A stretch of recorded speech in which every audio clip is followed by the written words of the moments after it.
What is up, ladies and gentlemen? Welcome back to episode 415 of D&E Takeover. We are back. Yes, sir. On this lovely Wednesday afternoon, not evening, nighttime, depending on where you're watching us from any time zone. We are live and direct right now. Hope everyone's having a fantastic day. Eric, hope you're having a great day. Just give everyone a rundown on what we're talking about today, because today's show is going to be run a little bit differently. If you saw on our Instagram, we are going to have a special guest coming in at 1 hour into the show, so fill in for that. Not fill in. You get it? That was good. That was good. Yeah. And we got Phil from Prime Time coming in at 1 hour into the show. So stay tuned for that. We're gonna be talking about NFL with him. There's gonna be a lot of interesting NFL talks, a lot of great takes. So if you don't want to miss it, stay tuned for that and for this whole show. But in the beginning of the show, we're gonna get into a couple of things that we want to digest with y'all, because a lot of stuff has been happening with the NBA trade deadline. Also, Premier League predictions we got to get into. Those are the two main topics we want to conquer in the first hour before we go into NFL Super Bowl talks. So, yes, sir. I'm ready. I'm excited. I'm ready to go, man. I got the Knicks game on in the background. Denver. Well, I'm extremely behind. Actually, let me see if I can do my little. Don't do it. Don't change it. They didn't even work because I know Denver has like 52 right now. I think. Do they? Oh, it's 51-51. Let me see if my thing works. Hold on. I'm waiting for it to go away. It's tied 51-51. How much? Yeah. Wait. Oh no, I'm like 5-6 seconds behind. But still, hey, I'll take it, bro. I'll take it. I'm excited to talk about all these sports today. I'm excited to see Phil on the show. I haven't collabed in a minute. So excited I know. to talk to him as well. It's gonna be great. But a lot of stuff has been interesting. Like, a lot of NBA trades have been going on. I know we've been talking about Giannis for so long. I feel like it's been over a week since we've been talking about the Giannis trade, and I feel like we've been talking about the fact of like, when it gets closer, we'll start talking about more Giannis stuff and more Giannis news. And I don't know about you, but I feel like that's kind of been dwindled down to an extent now. I feel like it was more hype a week ago, and now you're getting more random trades happening in this past couple hours. Dwindled down. I don't know how to describe it. I just think it's been very anticlimactic, I would say. I think a lot of people would have expected it to already happen, but the way the timeline is moving and the way things are moving around the league, it makes sense on why it's taking so long. But I'm excited. I'm excited to get into it. I see these comments, and I know we're eventually gonna get into it. So I don't want to jump into this and then jump into that, but we're going all over the place. We'll dive into it in a couple minutes. But real quick, shout out to Degenerate Gambler. Appreciate you for popping out, my guy. What's good? Said, hey fellas, he said with the big game coming up, I got a question for Eric. Oh, here we go. So with the Seattle Seahawks as favorites at approximately minus 230 to minus 238, while the New England Patriots are underdogs at plus 190 to plus 195. Said who would you take? He said part 2, Seattle Seahawks are minus 4.5, and the over and under is 45.5 points. Again, who would you take? All year I've been chasing losses, and I need a big win here. Your help would be invaluable. Thanks. I can't help but think that this guy's trolling because he knows he's asking me, who always gets it wrong. Yeah, but it only happens if you put money on it, which you haven't. If I had to give you the team I think it was gonna win, I take the Seahawks for sure. If I was putting money on it, if I wanted to win bread, I would it's impossible for me to win bread actually. Yeah. So I would actually take the Patriots if anything. So I would make sure that they lose based off of that information. But all jokes aside, actually I take the Seahawks. I think the Seahawks it's one of those games where it reminds me a little bit of the Texans-Patriots game in the divisional round. And I know it's kind of crazy, but I'm talking about in the sense of when I went into that Texas-Patriots game, the way I literally said the only way the Texans lose this game is if CJ Stroud literally cannot play football. And that is what exactly happened. Not that was a crazy take or anything like that. Everyone was really saying that. But I think it goes the same way. I don't see the Seahawks losing this game unless Sam Darnold has a choke job of a performance. Now, I thought that Sam Darnold's choke job was going to happen regardless in this playoffs.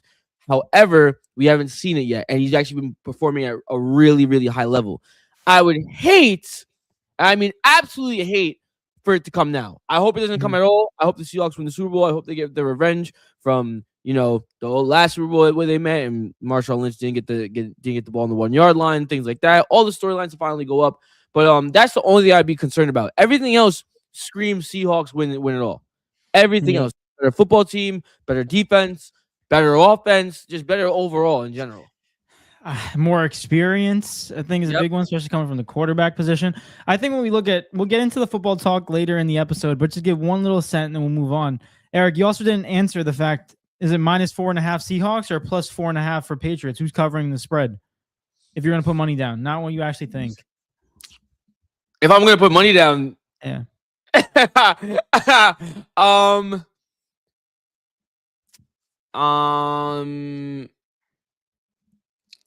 I go Patriots. Patriots +4.5. They keep the game close. Yeah, right. Yeah. And I go Patriots. Over under 45.5. What do we got? Over. Yeah, I think it'll be a shootout. Cause well, I'm gonna save that for later. Cause hold on, you're getting too much information on prediction wise. Even though you go first, so it doesn't really matter. Yeah, it doesn't matter. I already told you last episode I was going with. Oh my, that's not fair. Well, I could choose the same team. You can choose whatever you want. You can choose every single thing to be the same, but no, I can't do that.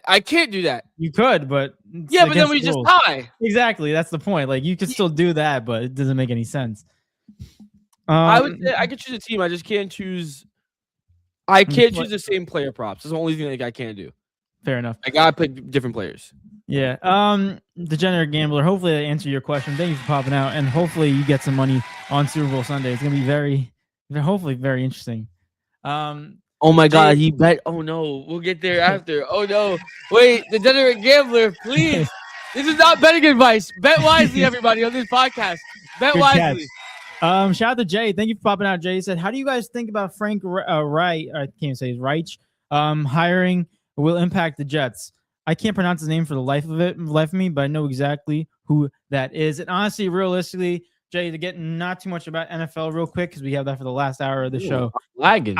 I will say something in regards to that.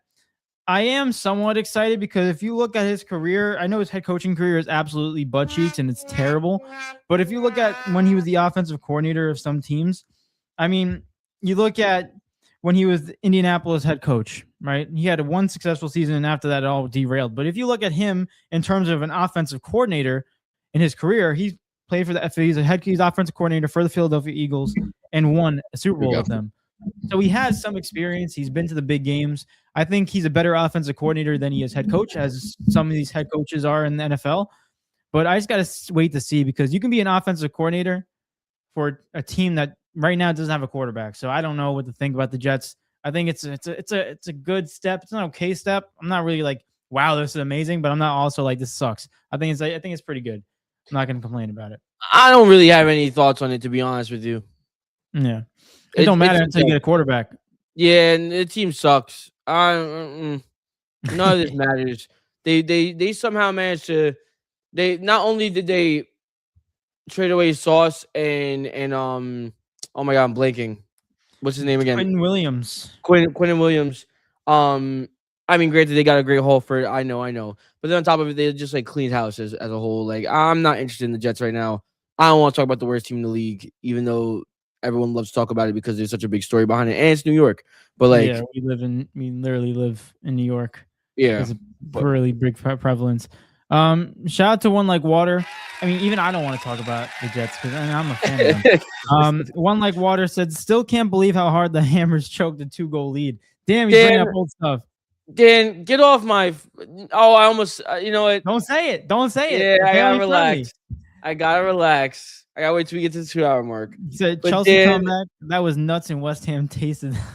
Then you need to hop off. No, you need to hop off my nutsack, buddy. Like you just need to jump off of it really quick. The only reason you're concerned about that is because your team's not good enough to make top 4 right now. So worry about yourself before you worry about us. That's all I'm saying. You know what team is in top 4? Who? United. Come on. What do you call it? said you think they were salty, but I'm pretty sure they were. Blowing that lead was tough to take. The thing that's annoying that Eric didn't even get to watch it.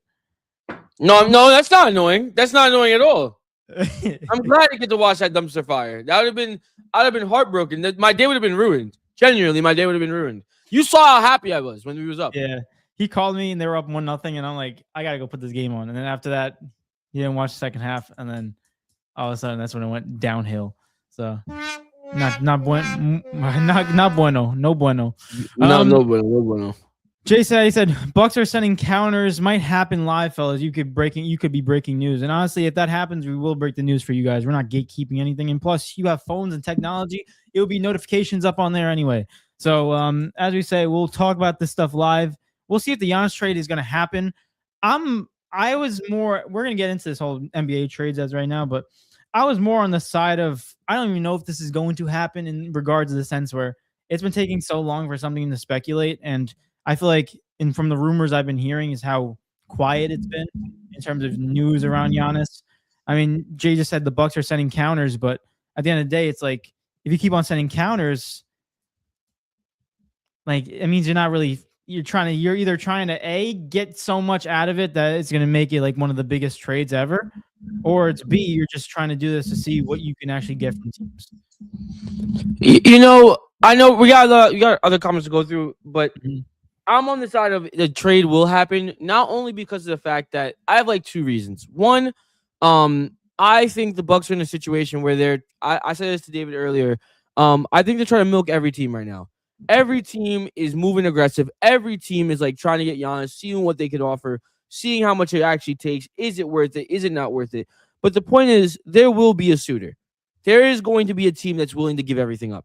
There is going to be a team that is willing to throw the house at Giannis, throw their organization at Giannis. Why? Because it is Giannis Antetokounmpo. Giannis Antetokounmpo is one of the best players we've seen within, I would say, the late 2010s and definitely early 2020s so far. In this last decade, Giannis has been one of the best players, and it's going to continue that way all the way up to probably like 2030. To be real with you, I don't know how long his prime is going to last, but overall, a player like that, you do blow up your organization for. A player like that, you do give a lot of things away for. Someone is going to do it. And then the other reason I have is the Bucks. If the Bucks don't trade Giannis, that has to be one of the silliest organizational decisions ever. Has to be. I cannot see, because here's the thing. I think Giannis is a free agent in 2027. I cannot see a situation where his draft capital will go up after this. It's only going to go down. And the reason I said that is not because Giannis will be a good player as a whole, regardless. But everyone in the league is going to know that he's going to want to leave.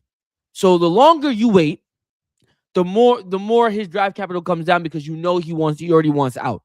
Which is going to create problems within your own organization, within your own team. Two, if you wait another year and then the year after that, he's going to become a free agent. There's no point in wasting time now. Just pull the plug. Your team is already bad. If you keep him, all you're doing is really selling tickets. That's really it. But you already kind of lost the locker room. You've already lost the fan base in general, with them booing them for some odd reason, which is so weird to me. But overall, it's like, bro, for the Bucks, it benefit them too. Now, granted, they're not going to get anything bad. They're not going to get a bad trade in this unless they choose a bad trade. Someone's going to give up a lot of stuff in return. This man's going to give up. It's going to be a lot of picks. Yeah. I'm just on the fence about it, just because you make a good point in terms of you got to sell high because it's the most value you're going to get. I understand that completely, but like realistically, I just, with him having one more year in his contract, I'm not saying I agree with this, but I can see a circumstance where he doesn't get traded and they just wait till the offseason where teams get even more desperate with signings that they don't get and players that they were supposed to get that they don't get. I can see that the possibility, but realistically, this is the best time to do it.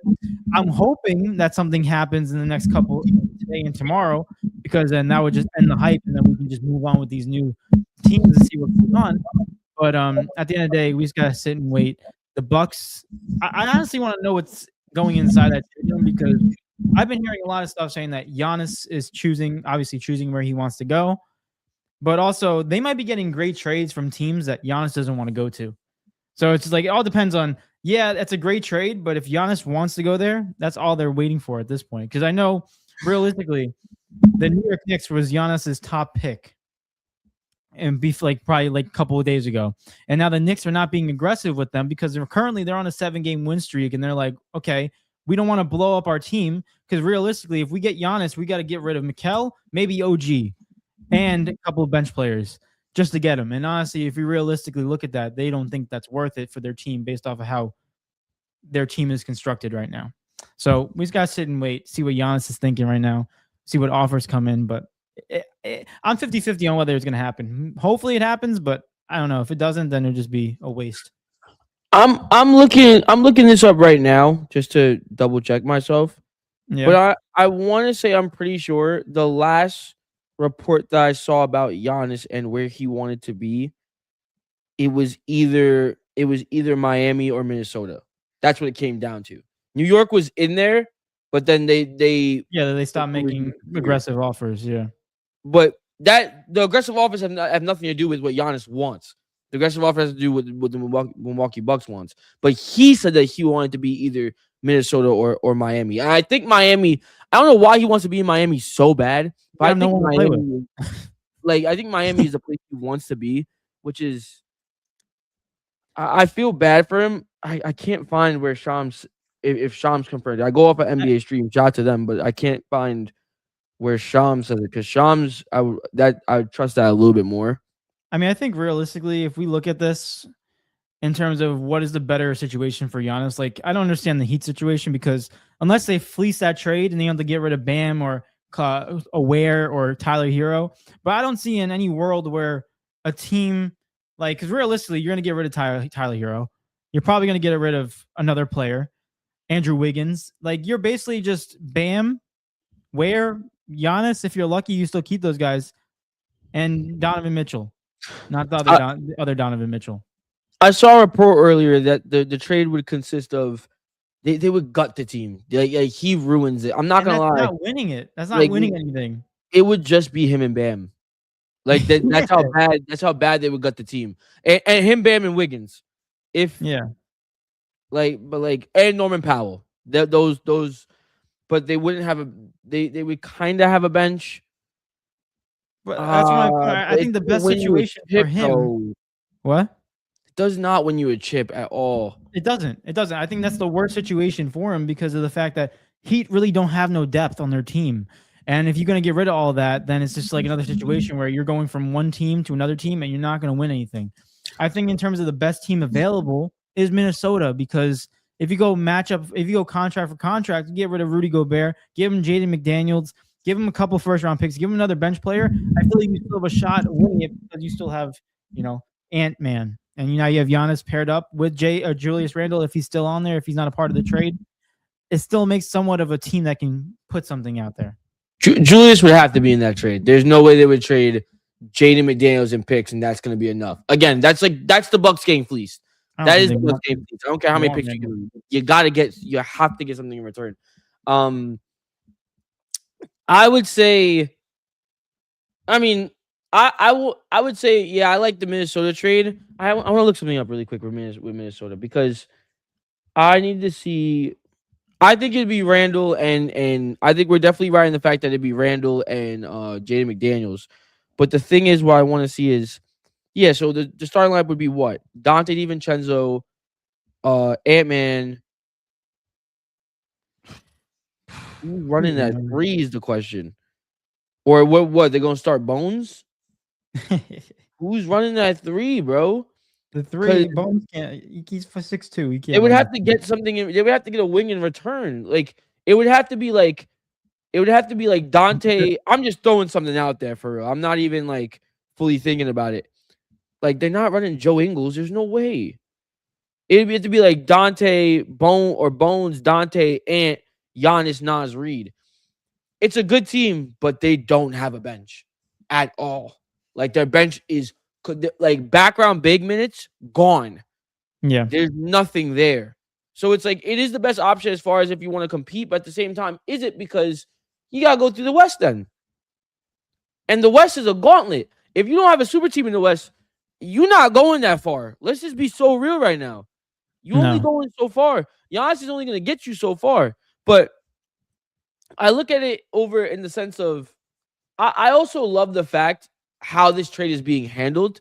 I feel like this is rare that we see this, but the Bucks are really I feel like the Bucks are actually trying to make sure that wherever they land him, he's happy where he is. Because there was a report, now granted, rightfully so, before I say this, there was a report about Ja Morant being like, I want to go to Miami Heat. And the Memphis Grizzlies told him to shove it. And literally was like, no, we're going to trade you for wherever we want to trade you. And we're going to trade you whoever gives us the best package. Wherever you end up, that's not my problem.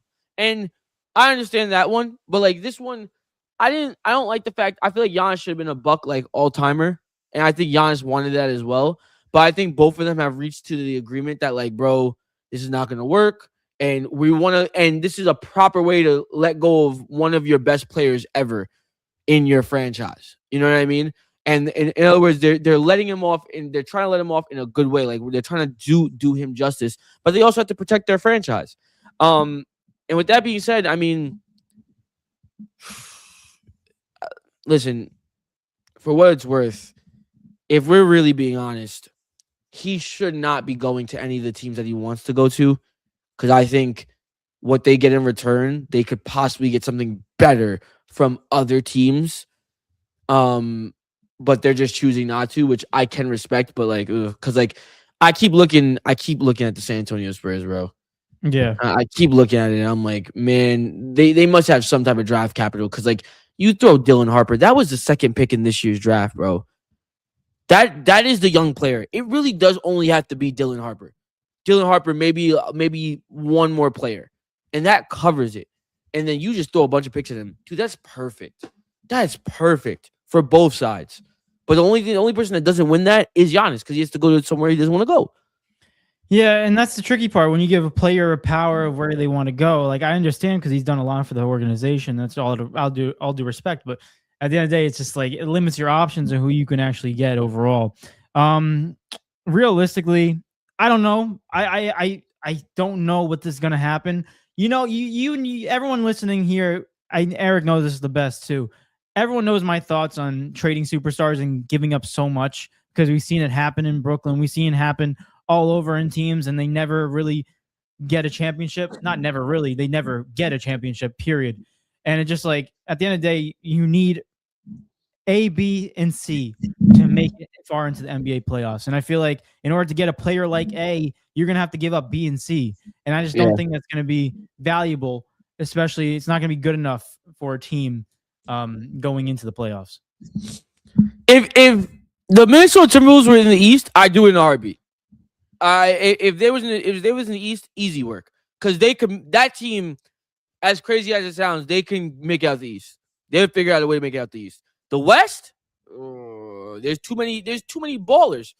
There's too many great super teams right now. Yeah, the East, except for the Heat, because you'll be giving up mad stuff right now. I also think that team would be just bad. Yeah. But I guess in the free agency or the offseason, they would do a lot of work to like really build it back up. I don't know. I guess, but we just gotta wait and see. Hopefully, some more news comes around during this podcast, and we'll let you guys know. But let's get into these comments. Real quick, Degenerate Gambler he said, placing bet. So the Pats, thanks. He said, maybe my wife will stay with if the bet hits. He said, Trisha, baby girl. I love you. Degenerate. I didn't know Degenerate. No, Degenerate. No, Degenerate. Come on now. No, you got to opposite what he says. We've been over this, man. Come on. Justice, shout out to Justice. Appreciate you popping out. Hello. Appreciate you popping out. Hello. Hope you're having a great day. One Like Water said, love the D&E sign. Appreciate you. It's fantastic. It's lighting up today. Yes, sir. Adam Silver's in the building. Shout out to Adam. Oh, he's got some more news. Hopefully he gives them the insights. Adam said, gentlemen, just a heads up. Within the next hour to hour and a half, we have news on the Giannis Antetokounmpo trade. Said, just came across my desk pending league. My approval. Adam, shut up, man. What is it then? Adam, get the hell out of here, bro. Imagine, guy, imagine I'm pissed Brooklyn me gets off, him. bro. Brooklyn gets him. Brooklyn gets Giannis. For Cam Thomas, We have 15 guards we can give him, and they're all young because we got him in the draft. dude. I look at Brooklyn now. I'm like, is our future really Yegor Demon? Yeah, as of right now. I'll back him. You know what I mean? But like, oh, our future is Yegor Demon. Like, Yeah. that's It's it. called bad That's drafting. it, bro. Bad drafting. Jay said it can't have two bad trades the same day. That Mavs trade got me thinking Nico was in the building. Yeah, I don't even know what the hell that was. And honestly, since you brought it up, I want to get to these comments and then bring it up again. But shout out to Elena, appreciate popping out. Thank you for listening. Hope you have a great day. Marcus also said, shout out to Marcus, appreciate popping out. Marcus, he said, as to answer your question why Giannis Antetokounmpo wants Miami, he's a huge Will Smith fan, and the song "Going to Miami" is his all-time favorite song. That's No the reason way. why he wants to go? No way. That's the reason. No way. It's the actual reason. You have to be trolling. You have to be trolling. Posted it. He said even Ferdinand Lewis Alcindor Jr. had to leave Milwaukee to achieve success. Well, Giannis achieved success. It's just they suck now. Yeah, they just don't want him anymore. Yeah, for some it's reason. bad. But I just want to pull up that trade in general with the Mavs because I feel like that was one of those trades where I heard about it. And I'm like, oh, AD got traded again. He's getting passed around more than like a freaking one of those. I can't say it. I'm smiling. Where are you going, buddy? Ho-ho-hos that used to go to school with. They get passed around more than that. AD's getting passed around to more teams than that. So overall, I didn't even know what to expect with this. And then all of a sudden I saw the details and I'm just like, are we really sure? Are we really, we're giving up whole teams now? That's a whole starting lineup. They give up a whole starting lineup. You know, I have a little bit of a different opinion on it, to be honest with you. Bro, 4 for 4 players. I think I'm not gonna lie. Yes, it was a bunch of it was like eight player trade. It was hilarious to me. But like when you look at it, bro, I think the Wizards fleeced them. I think the Wizards like not just fleeced. I think the Wizards destroyed them in that trade. Yeah, dude. Oh man, you want to get into it right now or like? Yeah, I got the details right here. I'm gonna read them all. Shout out to NBA Stream. Appreciate the news. Shout out to them on Instagram. The details were Washington receives Anthony Davis, D'Angelo Russell, Jaden Hardy, and Dante Exum. And then the Dallas Mavericks receive Chris Middleton, AJ Johnson, Malachi Branham. Mm-hmm. Oh my gosh, Marvin Bagley. And 2 first-round picks and 3 second-round picks. I'm gonna pull something up for you really quick while you do that. I just think that's crazy. 4 for 4 players. I think in terms of overall player success, the Washington Wizards fleeced that deal. But if we really take in consideration Anthony Davis and trying to stay healthy, that's as bad. You have a even easier chance of finding a leprechaun at the end of a rainbow than seeing Anthony Davis play 70 plus games in a season in the last 10 years. It's just impossible to really get this guy fully healthy. And the more he gets older, the more he's going to get hurt. So I just don't understand this at the end of the day. I understand in terms of actual star players and if they're fully healthy playing on the court, Washington sweeps this. This is an easy trade for Washington just because of Anthony Davis and what he can do when fully healthy. But the thing is, when fully healthy, I feel like is very costly and a very, very precious word, especially for a guy that can't really stay on the court. I want to explain to you guys. This is why usually I'll be on that same side, right, with the injuries and everything. But I want to explain to you guys exactly what they traded Anthony Davis for. Okay, so they gave up Anthony Davis, Jaden Hardy, D'Angelo Russell, and who? D'Angelo Russell and Dante Exum. Dante Exum is like a nothing burger for real. But you look at the other side of it. They gave Chris Middleton, who is the best player in that trade, right? Mm. Chris Middleton this season, I want to see how many games he played. He's played 34 games this season. How many of those was for the Wizards? Hold on. I thought you weren't allowed to trade injured people. Yes, you are. How come I can't do that in 2K? Yes, you can. Not back in the days. I mean, I don't have the new 2K, so I don't know how different This they guy, are. you're freaking 6 years behind. Yeah, Listen, I don't understand. What's it called? You gave up Chris Middleton, who is 34 years old, and was averaging 10 points on 43% shooting. Okay, that's your first. That's the best player in the trade. Then you go to Malachi Branham, who, mind you, these guys came from the Wizards, one of the worst teams in the league. Malachi Branham averaged not 10 points, 10 minutes a game on the worst team in the league, or one of the worst teams in the league. Couldn't get more than 10 minutes on that team. That team is free, by the way. That team has the building blocks is Trey, Keyshawn, or Keyshawn, whatever you say, and Alex Sarr. That was it. Brother was only getting 10 minutes to play on that team. Let's go over to who was it? AJ Johnson. Yes. By the way, Malachi was averaging 5 points. AJ Johnson, yeah, he's averaging 9 minutes a game. And you know how many points he's averaging? How many? 3. Nice 3-pointer on 33% shooting. By the way, 3-pointer. Really good. Really good. He's 21 though. You know, upside, I guess. Upside. Malachi Branham. He's 22. Upside. Sure. Even though they haven't shown any promise of being anything crazy. And they gave up an old man bench warmers, right? For Anthony Davis, when healthy, one of the best players in the league. Jaden Hardy, sorry, can be a solid rotational piece.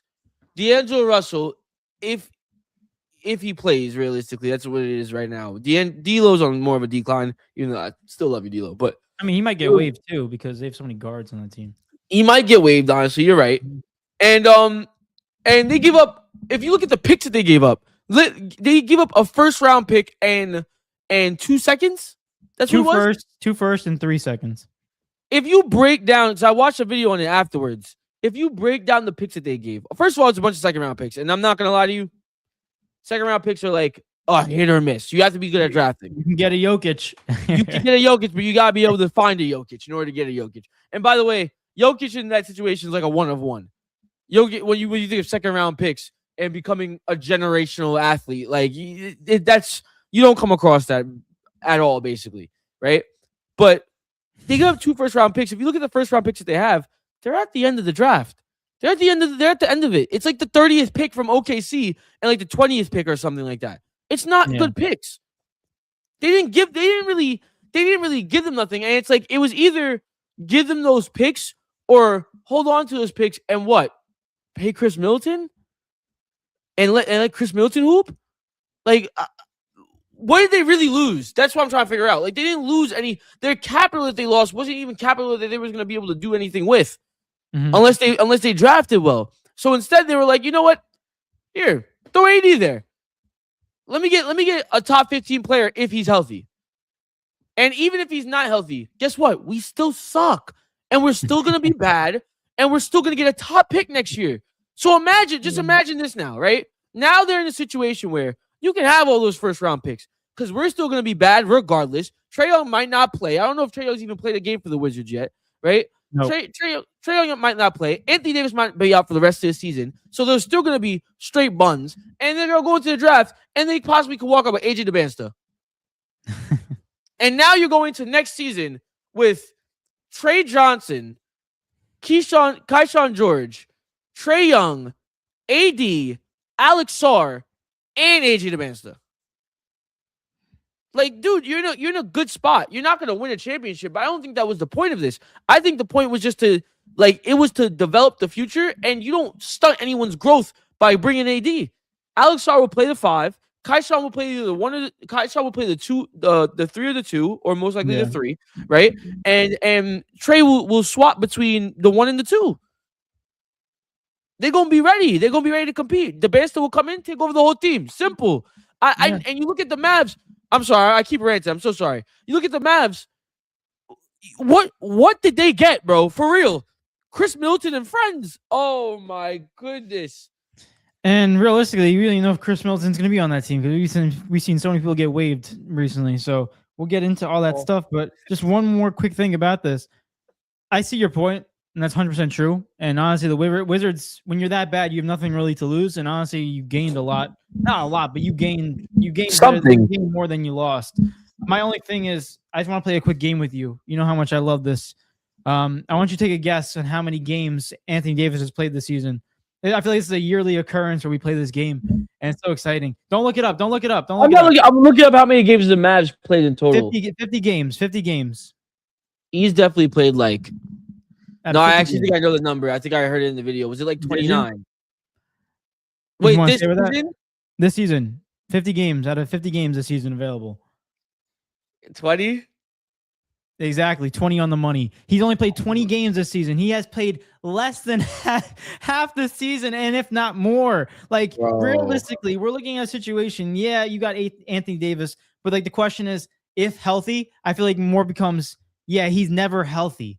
And that's just going to be an issue because realistically, this Washington Wizards team is not going to be good enough to make the playoffs. Trae Young still hasn't played, and yeah, I think he's been healthy for like a week already. And realistically, last thing I'm going to say is that Anthony Davis hasn't played a game since January 8th. It's almost been a month. Can I? He's out with the finger. He's out with the finger. Let me ask you. Let me play the game with you on your side, right? If you're the Wizards, would you rather keep all those players that I just said and all that draft capital? No, I agree with you. Or would you rather take a chance on the fact that I don't think this trade is to go on a championship run. I don't think that's what they intend to do with this trade. I think they intend to just be like, can we just make the playoffs? No, I agree with you. I agreed with what your whole breakdown was. That wasn't like the point I was trying to make. The point I'm just trying to make is that Anthony Davis just can't play more than half of a season ever. So crazy. He needs to be on like LeBron restricted, and even then he might get hurt. Yeah, I think the Wizards should win this trade because the Mavericks just got absolute buns of players, realistically. Do you want to? I know this might make you cringe, but do you want to break down that Luka trade now? Now it's like officially. I saw the stat on that. It's basically done. It's basically been finished. So I have it in front of you. I mean, I have it in front of me.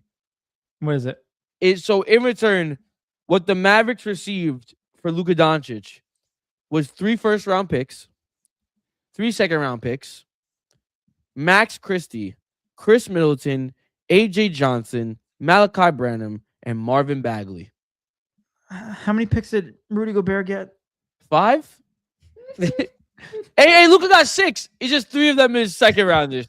No. How many first round picks did Rudy Gobert go for? He went for 5. Oh, brother. Oh, God. They couldn't even. And you know what's crazy? They couldn't even squeeze good first round picks out of them. It's just all buns. All some trash. Oh, man. They suck. More and more of a reason why Nico Harrison shouldn't even manage a freaking Walgreens. Guy's bad. Even a Dollar Tree. He can't even manage a Dollar Tree. That's bad. And they only got people working there anymore.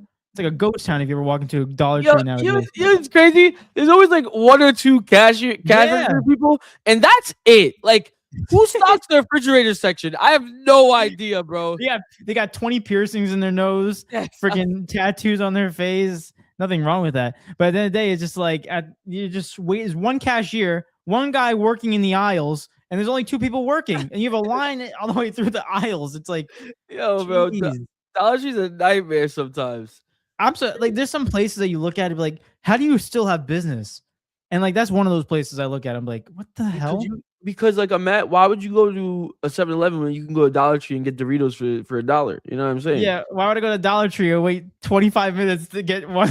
or better yet, the best place to find cards. If you want to get a birthday card, you want to get an anniversary card. Best place to find a card. It's literally $1, and they have the same cards that CVS has. Yeah, but you know what I get pissed off? It's such bad marketing. Dollar General is another one too, because Dollar General and Dollar Tree are similar in that regard. But like, they're like one of those things where it's like things could be expired, but that's where you take your risk. You get $1 things, but if you buy the food, it could be from 2 years ago. You gotta be watching the expiration dates on those. You got it. Yeah, I got the bag of Doritos for $1. When did it expire? 2020. You like, open it, it smells like a fart inside the bag. Like it's dude, oh my I god. think what's it called? The one store I hate, and I'll move on because we don't have a lot of time left. Yeah. The one store I hate is Five Below. Five and Below. Yeah, really? I don't like Five and Below because Five and Below is not Five and Below. It's I think it's called 25 Five and Below. below. They don't. They started off with just selling everything under $5. That was a cool concept, and then they were like, "All right, now we're at $10. We're selling $10. All right, now we're selling $25 things. All right, now we're actually a regular normal store." It's like, bro, Yeah. there's no. It's not Five and Below. I feel like the same thing with Dollar Tree though, because Dollar Tree, like I remember going in there one time, like when I was younger, and I'm like, oh, everything's $1. I looked at one of the labels, $2. I'm like, get the hell out of here! This is a ripoff. False advertising. It's like, geez. It's like you just say Dollar Tree, and then everything's $2. I've never spent like on one item. I've never spent more than like $1.75 on one item in Dollar Tree. Never once. But I also don't shop in Dollar Tree. Like, yeah, I only get like cards. Yeah, every time I go in there, I just feel like I'm about to. You guys are something crazy. I already know it, bro. Never mind. Oh my god. Move on. Adam Silver said it's not a team mentioned, but a contending team. The team had ran the league in the 80s on the eastern side. The Bulls, we're gonna go with the Chicago Bulls. We're gonna get Giannis. Come on, Adam. The 80s, he said, not the 90s. Well, you talking about the Pistons?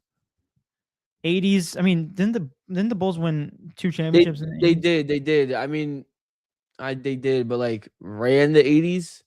I think of the Bulls and I think of the 90s. I always think of the 90s. I think of the Bulls. I'm gonna now look who ran the 1980s Eastern. Just look up the championships. Oh yeah, that's more smart. NBA champ by year. All right, let's go back in time a little bit. Let's go back in time. 1980. We got the Los Angeles Lakers, Houston Rockets, Lakers, Houston Rockets, Lakers. What? Oh wait, Eric, what'd you say? Oh, the Pistons, right? I said the Pistons. You're correct. Yeah, that's what you said. Yeah. You're correct. The Pistons. Yeah, I was looking at the wrong side. I'm such a. Even though they didn't really run anything either. Pistons. Yeah, but Pistons. Who are they gonna get rid of? Jalen Duren. Dude, don't even touch that trade, bro. Oh You're first place in the Eastern Conference. Like, come on, don't mess that up. Eric, we do got to run through these comments real quick because the Lakers won 4 in a row. Sorry, I'm sorry. Who? I was just looking at the Lakers won 4 in a row. Like what? Yeah, they were balling. Where's the comp? The Pistons. Oh my god! All right, go ahead. Let's get into these comments because we still have to do prem predictions and we have a bunch of trades still to get into. Next one, he said Marcus says AD is like baby oil at a Diddy party, just passing it around the league. For real. It's kind of like that now. Oh yeah. Philip said, shout out to Phil, appreciate you popping out, Phil. We're gonna see you soon. What's good, Phil? Phil's coming in. He said 70 games. I said we would be playing the lottery if AD finds a way to play 50. I mean, the way the season goes, there's 32 games left, so he needs to play all 32 games to make 52 games in the season. This guy, man. This guy. Yeah. He's I don't understand. The first PT that's able to figure out how to fix AD's body should get like a lifetime supply of like peace prize. He should get a peace prize. Yeah, like that's gotta be like harder solved than like the cure for freaking cancer at this point. Like there's no way he can't stay healthy. He just cannot stay healthy. It's impossible for him. Nope. Jay said Anthony Davis is the same guy who injured himself while he played 2K. Like, make it make sense. It's just weak. Philip said if AD plays 70 games, he's getting a PED test stat. Yeah, that's no joke. That's definitely me pulling up. Adam Silver is going to pull it up firsthand. Marcus said, sad. Breaking news, AD has injured his ACL while walking his dog down the driveway to get the mail. It feels like that. He said, bro, that Jaren Jackson deal earlier in the week got more draft picks earlier than the week earlier in the week than the Mavs got for Luka. Jaren Jackson got more first round picks than Luka got. Yo, man, Nico Harrison is a terrorist, bro. I don't care what, like he is a guy you send in. They sent him in to blow up that organization. I'm convinced. I'm Eric, so convinced. I never will ever say something kind about Nico Harrison. I never have. Ever since that Luka trade, you were there when you witnessed it happen. And ever since then, it's been all hate towards this guy. Not one positive thing. He said, I hate this guy. Yeah, I'm not gonna lie.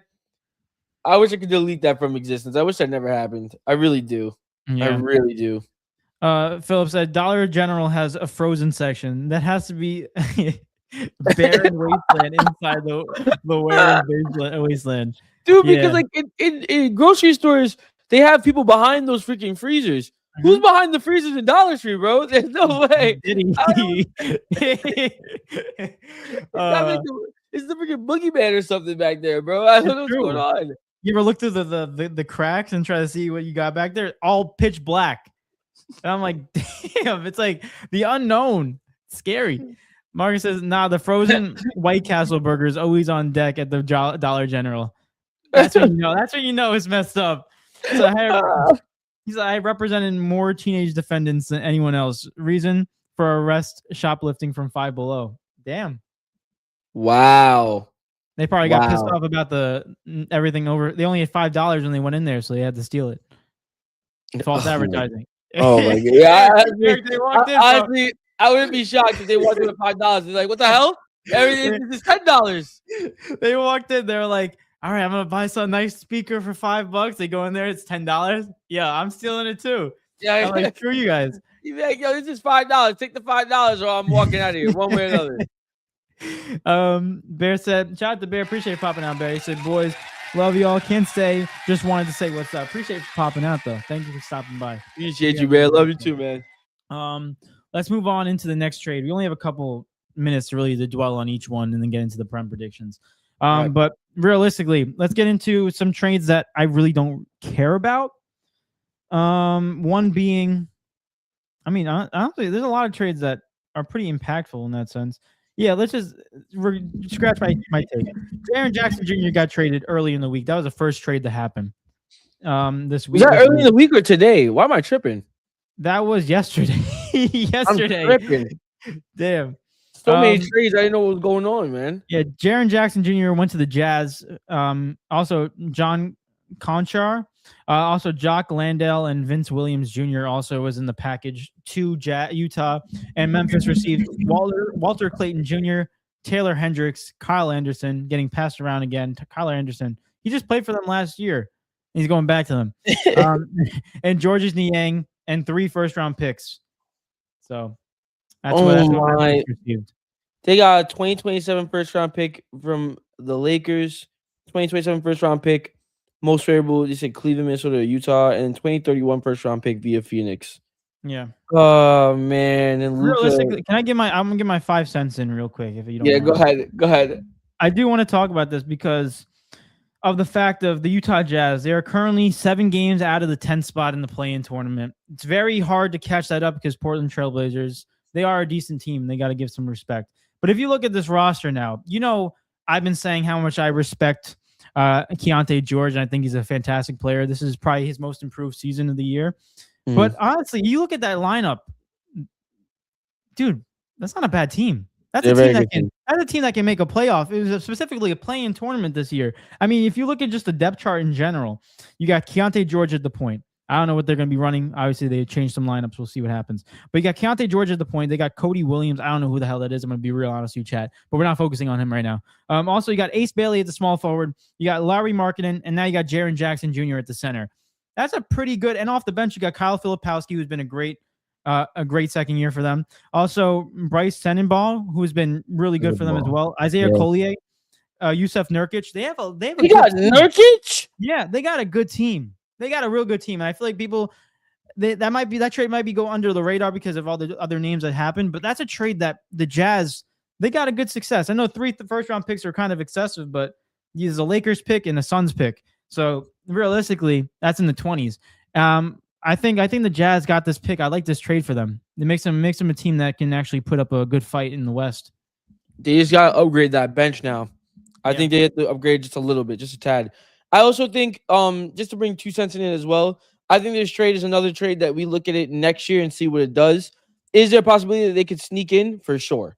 There's definitely a possibility they could sneak in. But I just think it's gonna take a little time. You gotta gel, you gotta find the right mojo with these players and everything like that. And once you do, by that time, the West is just really difficult. I don't know if they'll be able to sneak in by that time. But next year will be very interesting. I'm sorry. Here's a potential starting lineup. I messed this up. Forgot one guy who was very important for this team. Yeah. Keontae George at the point. Ace Bailey shooting guard.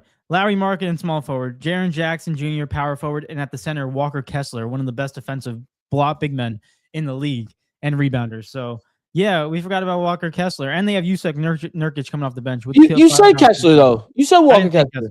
I didn't say Kessler. You said his name after Nurkic. No, I don't. I said Bryce Sensabaugh, and I said Kyle Filipowski.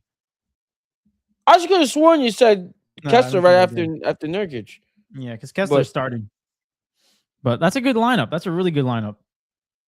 But either way, it's a good lineup. Will it win them anything?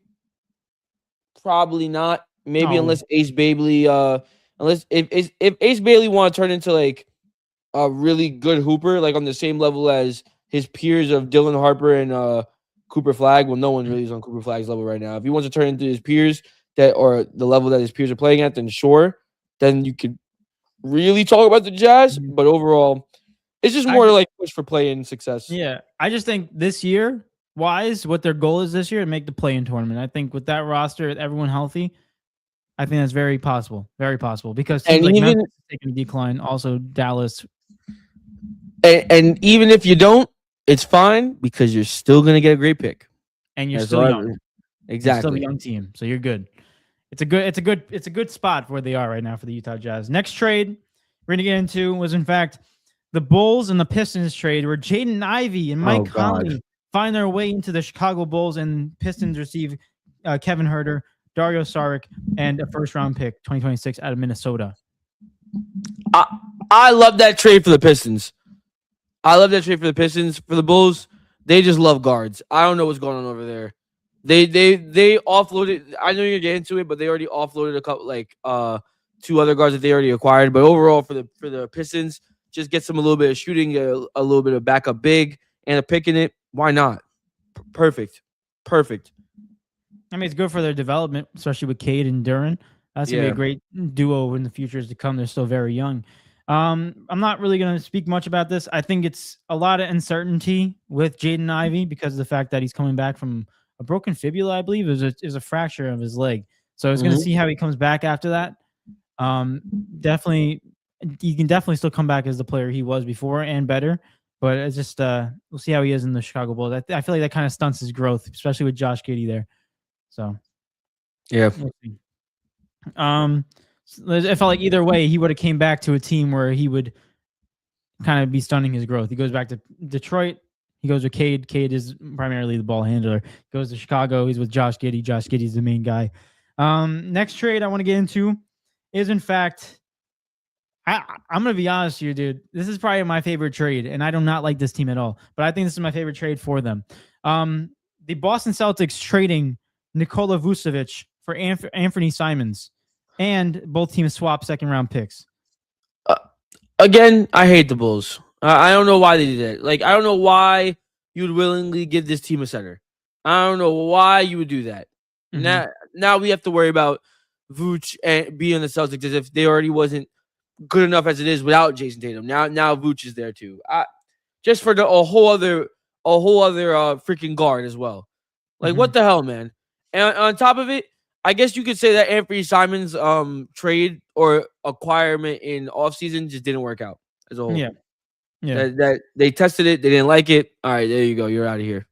Yeah, we were seeing it this year. I mean, he wasn't really fitting. They were not really giving him the ball, weren't really giving him consistent minutes. It just wasn't working for them, and they did the right decision by moving him on. But to bring on Vucevic, dude, you don't know how, you mentioned how big this is. I hate it so much because I hate Boston, right? Boston Celtics, I do not like them.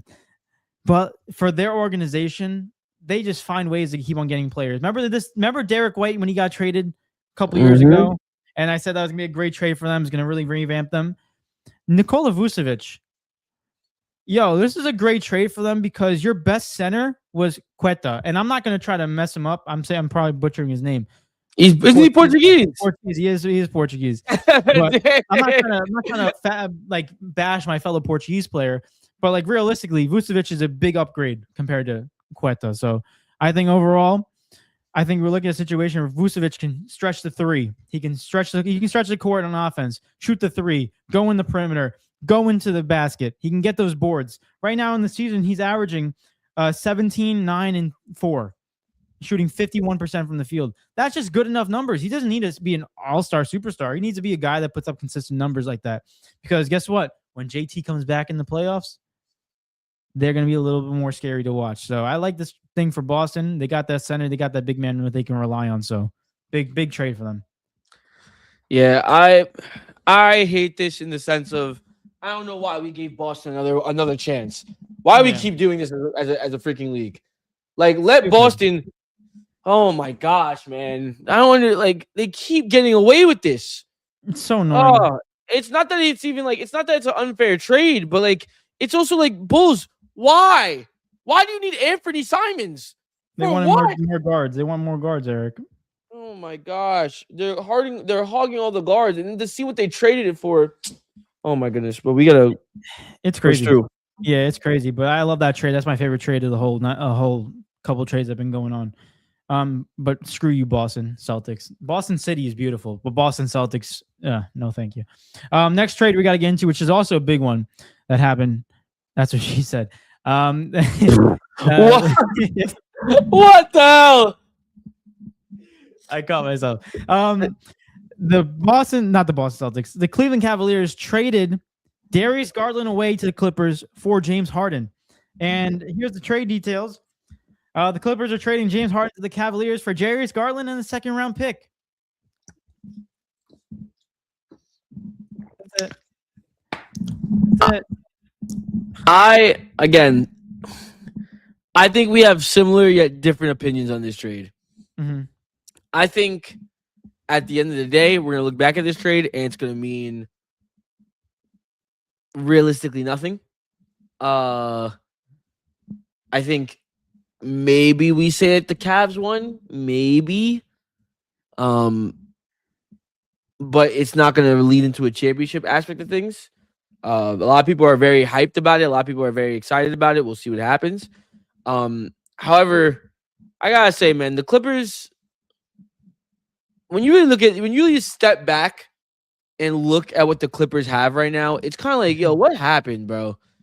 Like there was an offseason where they acquired they went all in on PG and Kawhi, and everyone was like, oh my God, the Clippers, the Clippers, and then they like I feel like so quickly they just became a team that was like, yeah, they're not really gonna do anything.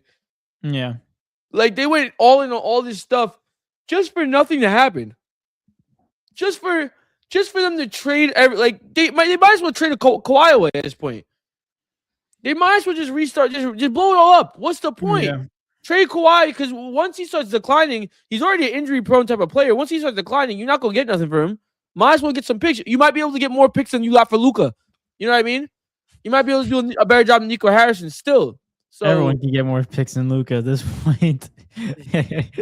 But yeah, as much as crazy as it is to see the James Harden in a Cavaliers jersey, this guy's the best journeyman I've ever seen in my life. Like the best player journeyman, if that makes sense. I don't know, bro. I don't know. It's not a bad trade, but like that one. I don't really care. I don't know. That's just me though. Like I don't really think of it too much. It's not gonna change anything realistically. It's just James Harden making the league more exciting. Shout out to him for keeping the NBA alive for real, for just wanting to go every single place in the world. Yeah, I really thought in the beginning of this, I thought it was James Harden requesting a trade, but they made it known that it wasn't him, and the Clippers just traded him away. So that's the first time in James Harden's career where he didn't request a trade. So I think that's some real growth right there in terms of player development. Listen, go ahead. I just think overall, I'm on a similar situation as how do you call it? similar situation as Eric in this sense, where I think the Cavs are in a weird situation where we don't know what to expect from them. I don't know what to expect from them after this trade. The one thing I do think is a positive is that they didn't give up a lot. One player, Darius Garland, you're trading point guards at that point. You're trading 2 guards and a second round pick. So like overall, you didn't give up a lot. So like I'm overall, if I'm Cleveland Cavs, I'm all right at that. Sometimes you can give away another bench player or 2, and they can turn into a deal where you have no bench. So they didn't do that, which is positive for them. Another thing for James Harden thing is one thing I disagree with is the Cleveland Cavs last 3 years in the playoffs with Donovan Mitchell. They've been eliminated in the first round, 2022, 2023 against the Knicks. The last 2 years, they've lost in the second round 4-1. The whole epitome of what the Cavs' problem is the fact that they can't get passed into the big game, the Eastern Conference Finals. Like they can't do that. They haven't done that in 3 years with Donovan Mitchell. And the funny thing is, and it can change, I can be totally wrong, but I'm just going based off of history. You bring in a guy, James Harden, who doesn't show up in big time games and winner go home games in the last 4 playoff seasons that he's been on. So like, I think it's so ironic that you get a guy that doesn't show up in big time games on a team that doesn't show up in big time moments. So it's pretty ironic. Anything's going to be possible though. I don't know what to expect. It could be either excitingly well for this team or just okay, similar to what we had in the past. Peyton Watson's coming off he's limping, he's going to the locker room. Something happened. It looked like he looks like a little hamstring issue. That's what it looks like at least. Overall, I think as far as a player goes, I do believe that they actually upgraded as far as talent. I think James Harden is currently right now better than Darius Garland. And Darius Garland also has been injured with like some type of like turf toe situation, I guess. And I think James Harden will be able to give the Cavs more production right now than Darius Garland would be able to right now. So that's the reason I'm like, yeah, it's kind of even. It's kind of like down the middle. And on the other side, I mean, I don't know what the Clippers are doing, though, because it's like, yes, you get something for James Harden, but like, what is Darius Garland is not a starting point guard on a championship team. He's not. Or maybe he is, but the team has to be so heavily overpowered in like the wing and the big position that like he can just kind of just play make and that's it. But what happened? That team is so underwhelming. Yeah. They're gonna be bad for years. They don't have a pick. Yeah. They don't have any picks till like 2031 or something. That team is going to be god awful for years, bro. Who wants to play in LA right now? Like who wants to no one. The only thing you can sell on them is like, oh, we have Darius Garland, Kawhi Leonard's corpse, and freaking this really cool arena with this like big screen. Yeah. And you can look up and see your stats, and we have a nice little wall that people scream at you at, bro. What? Like it don't matter. Listen, you can have the biggest arena, but if you have no one in it, it don't matter. It don't matter. It don't matter. They suck over there. Not to mention that whole there was a debacle with them that I heard about. That I don't know if you remember this, but when they were paying players under the table, and it was like we don't know what's gonna happen with that. Like this organization is bugging, bro. Darius Garland. Oh, I don't think Darius. Remember when I said Darius Garland's on the same level as Kate Cunningham? Wow, that age like milk. That age like solid milk, bro. Holy moly, bro. Look at me now, bro. Look at me now. Yeah, it's all right. Marcus says Cavs just hoping on nights Mitchell is cold, Harden catches his fire. That's the trade. That's it. It's a lot of hope. Shout out to the stream bot. Appreciate popping out, bot. Yes, sir. Yes, sir. Marcus says Clippers or Nets. Who's worse? The Nets. Yeah, unfortunately, but we have more upside. Believe it or not, we have more upside. Actually, do we? I don't know. Trades. You got the same first round picks. I don't even know. At least we have picks. Yeah, at least we have picks. Yeah. Real quick, going through a couple of trades these are the last couple of trades that happened. Not really too big, but they should be announced because one of them is the next one. Jared McCain gets traded to the OKC Thunder from the 76ers.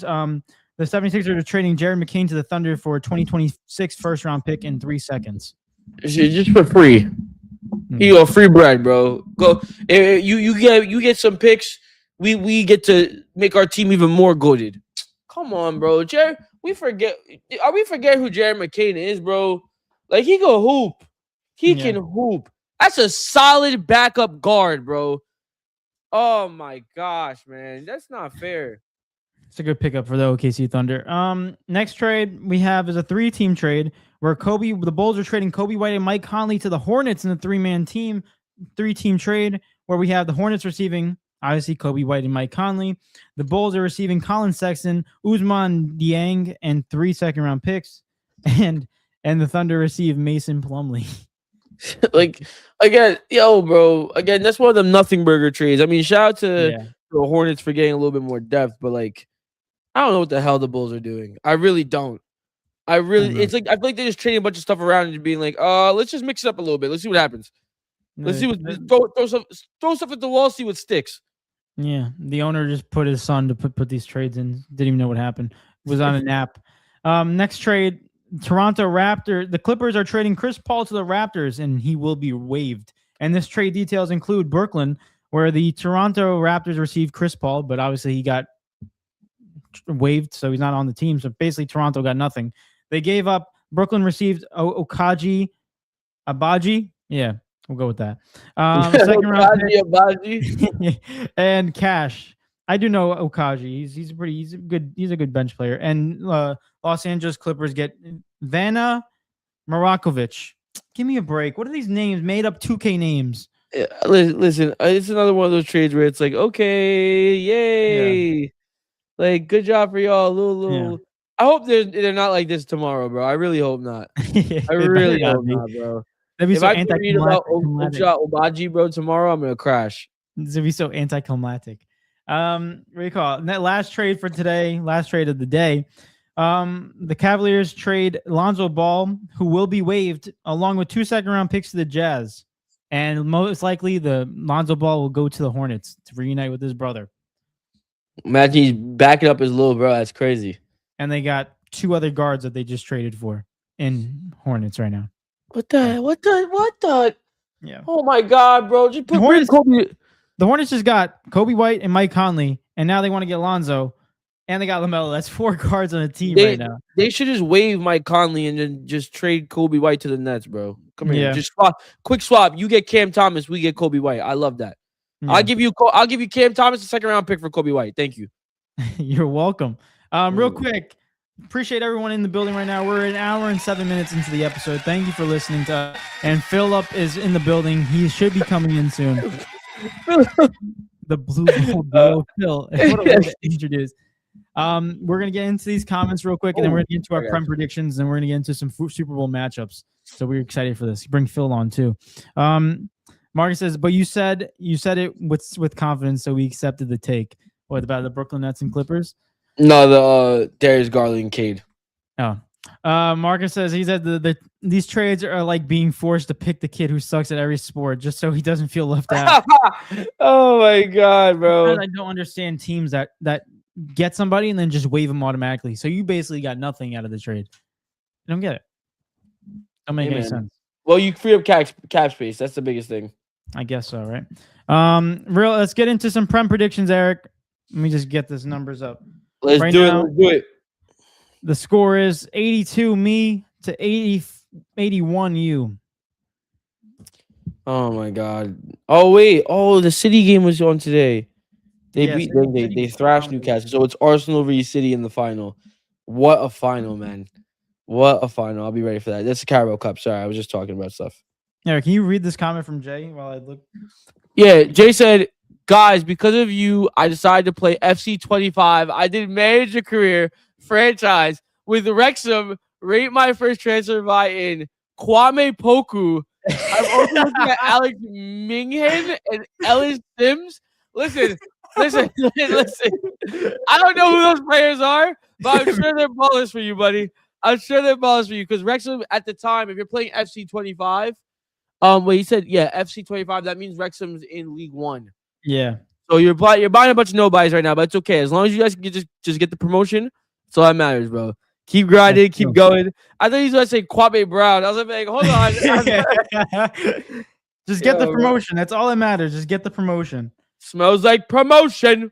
Okay, let's get into some Premier League predictions, Eric, where we have starting Friday. We got a little lucky. We got a Friday matchup at 3 p.m. Crap. We got Leeds versus Nottingham Forest. I'm gonna say draw because I need it. I really need one of these. I need them to draw. Please, please draw. I don't even know what's gonna happen, bro. I don't Bro, know. oh my gosh, this is hard. Actually, no. I would like one of them for one of them to lose. Actually, because then we'll be closer to one of them. We just gotta get out. We don't have to jump both of them. I'm still gonna go draw. I'm gonna go. Somehow, I don't know. Nottingham has been in decent form in the last 3 games. Leeds they lost to Arsenal, which is granted. Got smacked. Yeah. Let's go. I don't know, bro. What was that? This guy's got hungry mid podcast. I'm gonna go Leeds. Okay. And you got tie, right? Yeah, I'm gonna go tie. Okay.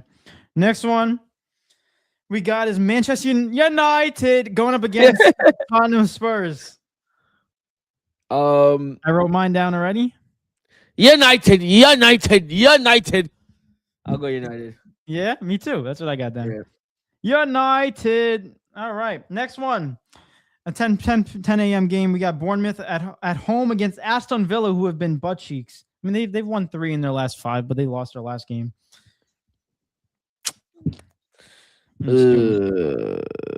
Bournemouth, they have been in somewhat decent form, winning their last 2 games, specifically one against Liverpool. Let me get some Villa action going on. I'm gonna say Villa win this game. Yeah, Villa win it. Yeah, I'm gonna say Eric, Villa win. We're changing it up today, bro. We're changing it up.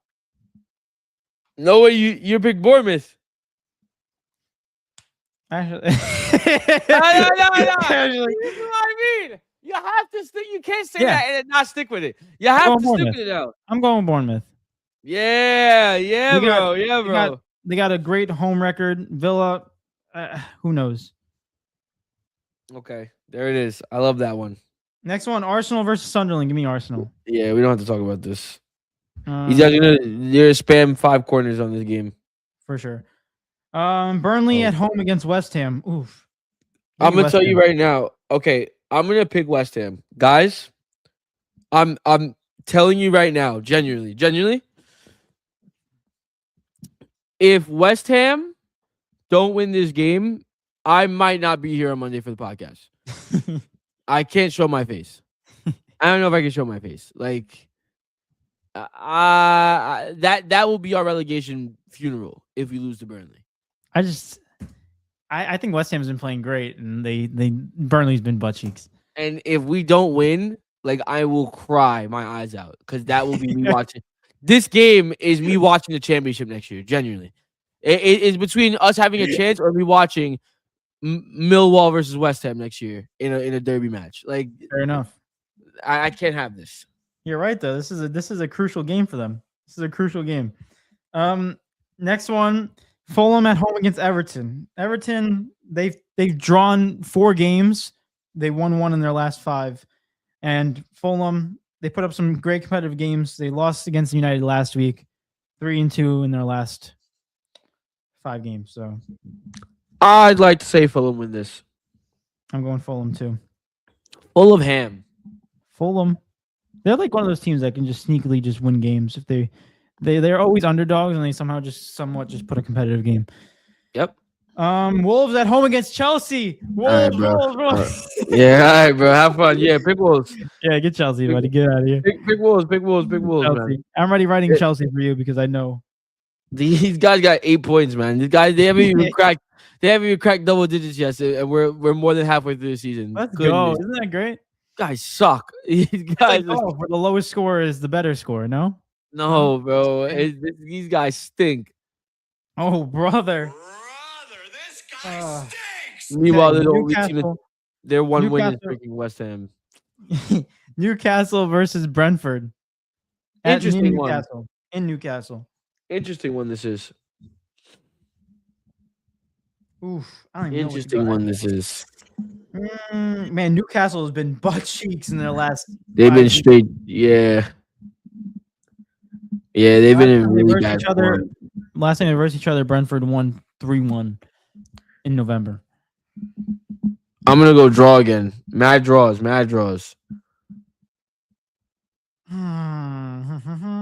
Yeah, they lost. They lost to Liverpool. The only good thing is they drew PSG, but oof. I'm gonna go Brentford. Okay, fair enough. I feel like it's one of those games that can just come with a victory. And we got two more. Two more, and one of them, the last one's the game of the week. They're always in the game of the week, bro. I swear. Brighton at home against Crystal Palace. Give me Brighton. Brighton, yeah. I'm not betting nothing on Crystal Palace right now. Dumpster fire. They're on their downfall right now. And then last one there, game of the week, Liverpool at home against Man City.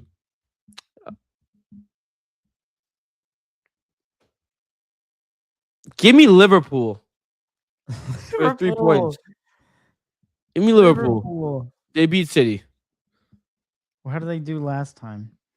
City beat them 3-0 in November. But City has been weird right now this season. Yeah, I think Liverpool take the points and just secure Arsenal's title even more. Oh my gosh. Yeah. Tough game though. Tough game to predict, that is. It's tough because Liverpool has a way better record home, which makes me lean towards them. And also the fact that they already lost to Man City away makes it more secure that you want to secure that win. Yeah. Look at the lineup. Who's injured? It's going to be big for me. Oh my God. Wait, hold on. You know who's injured? Alexander Isak. Remember when they signed him for like 150 million? Yeah. Wow. Alexander Isak. Frimpong's injured. No one talks about that anymore. Jeez. Oh no. Is Bernardo Silva? He's doubtful. It's okay. They have Ryan Sherky.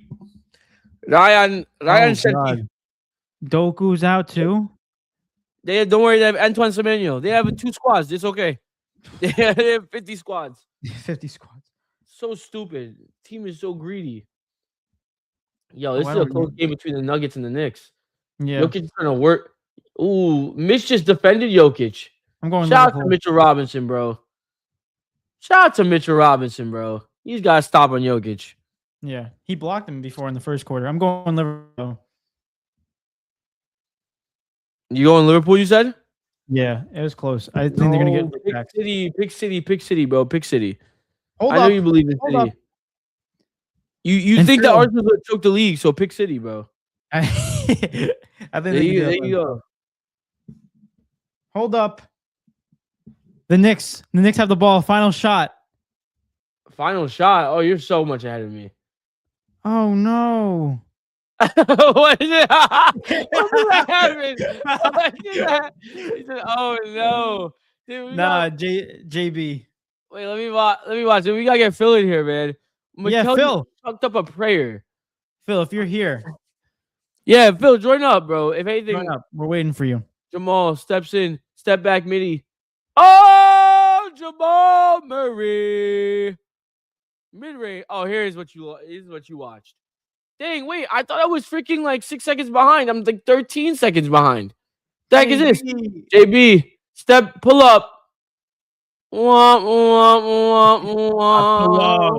I pull up. Wait, why'd the clock stop at 0.6? They call timeout, Denver. Let's go. So Denver's about to win the game? Eric, we have 1, 2. Is that Jared Dudley? Yeah, is that Jared Dudley on the coaching staff? Yeah, of the Nuggets? He's assistant coach. 1, 2. Eric, we have 3 points separating us this week. That's 3 points more positive for me. That's what I like to see, bro. Yeah. Let me text Phil. Oh, there he is. There's 1 second left. Uh-oh. Ready? Let's do it. We'll bring him in, but we got to do a proper introduction. Ladies and gentlemen, thank you for tuning into an hour and 20 minutes of this episode. We appreciate y'all. And hopefully hit that like button, subscribe if you're new. We're on our road to 300. We appreciate y'all for everything. But now is the time where we get into the meat and potatoes of today's episode. The meat and potatoes of the week, where we get into the Super Bowl picks. NFL, Seattle Seahawks going up against the New England Patriots in California for Super Bowl 60. No person better to talk about NFL than our boy Phil. Ready, Phil? We got you. In 3, 2, 1. Phil. Oh, yeah. What's going on? Let's What's go! going on? Let's go! How we doing? How we doing, gentlemen? Let's go! Yo, this guy, chat, you cannot see him, but we have him like you wait in like a stage area. This guy was feeding while David was talking. He was like, "Let's go, let's get it popping." Let's Well, do yeah, it. David, can you spoil this for me? Did the Knicks make the shot, or did the Nuggets make the shot or not? Jokic almost made it. Went in and out. It was bad. It was close. Bro, Yeah, it was my crazy. But bro. Phil, welcome back, bro. It's been a while. We're hoping you're having a great. guys. You've been doing good, bro. We've been watching you doing your thing, talking about Oh, head coaches. I mean, there's so much NFL I want to talk about with you, and I yeah, feel like man. we got it all the time. I mean, realistically, we can tell whenever this is going to close. But real quick, I wanna give quick love to Marcus. Mark says, "So I've heard of Bubba Ray and Devin, but not the lost brother Jared. Jared Dudley." And Jay, That's the fusion is legend. complete. Shout out to Jay. The fusion is complete. Now we're here. Phil, first off, before we get into some NFL talk, how's everything going? And tell It's everybody going- where they can reach you right now if they haven't. We'll do it at the end as well. So It's going great, man. My name's Philip. You can find me at Primetime with Taff and Phil over there on YouTube, on Instagram, even on TikTok. We have like 10 people over there. Come on, we gotta There you go. get those numbers up. Yes, sir. I was watching the stream earlier, and y'all were reacting to the Knicks game, and Eric's like, "Come on, Dave, what happened?" And David goes, "Oh no!" I was dying laughing. Yeah. Aw. it's tough. It's tough moments. Oh, Man, I knew once you said that, I was like, yes. I was like, whatever happened, amazing. Let's go. Oh no! But real quick, let's get into the meat and potatoes. But before we do, NFL's the meat and potatoes of this whole last 6 months because of the fact that it's been the most prevalent thing going on. Now we got the Super Bowl we're talking about. But I saw something on your episode. I think what was it? I don't know if it was this past Monday or the past Wednesday, but I saw you do an NFL head coach tier list. Yes. And correct me if I'm wrong, Phil, but we haven't got to talk to you. And for anyone who doesn't know, Philip is in fact a Pittsburgh Steelers fan. Don't know So- why. Can't explain that part. I don't know Can't why explain it. he's chosen that team. Upstate New York, and he's a Pittsburgh Steelers fan. But that's the Don't next tell topic you, for another man. day. Correct me if I'm wrong, and maybe you did make a change, but I saw your head coach, McCarthy, and you had him at a B minus, something like Crazy. that, right? doesn't even back his own coach. Oh my goodness. Wait, what do you want me to do? You want me to give Mike McCarthy an A+? I lose all credibility right off the jump. I'm getting burned at a stake. But what's your thoughts on Mike McCarthy being your head coach? We haven't talked to you since that happened. When I saw that pop up on my phone, that notification, I was up in the kitchen. We have like a marble island. I put my phone on the marble island and went just. I was so ready to just be done because I think it was around the time of the AFC Championship game when they officially announced they hired him, and I was just so distraught. And then I got on and I went into like I guess discourse because I want other people's opinions because I did not like the trade right off the bat, and I started seeing like I've never seen a weird like. Every time the Steelers make a decision, it's weirdly divided. Everyone either hates it or they like are trying to cope. And then I saw so much. I saw a lot of like points that made sense to me, like starting with Mike Tomlin being a defensive coach where they have struggled offensively pretty much since Big Ben and the Killer Bees basically broke up the band. They have struggled offensively mightily. So bringing in a guy who is pretty consistent in getting offenses going would seem to be able to turn that around.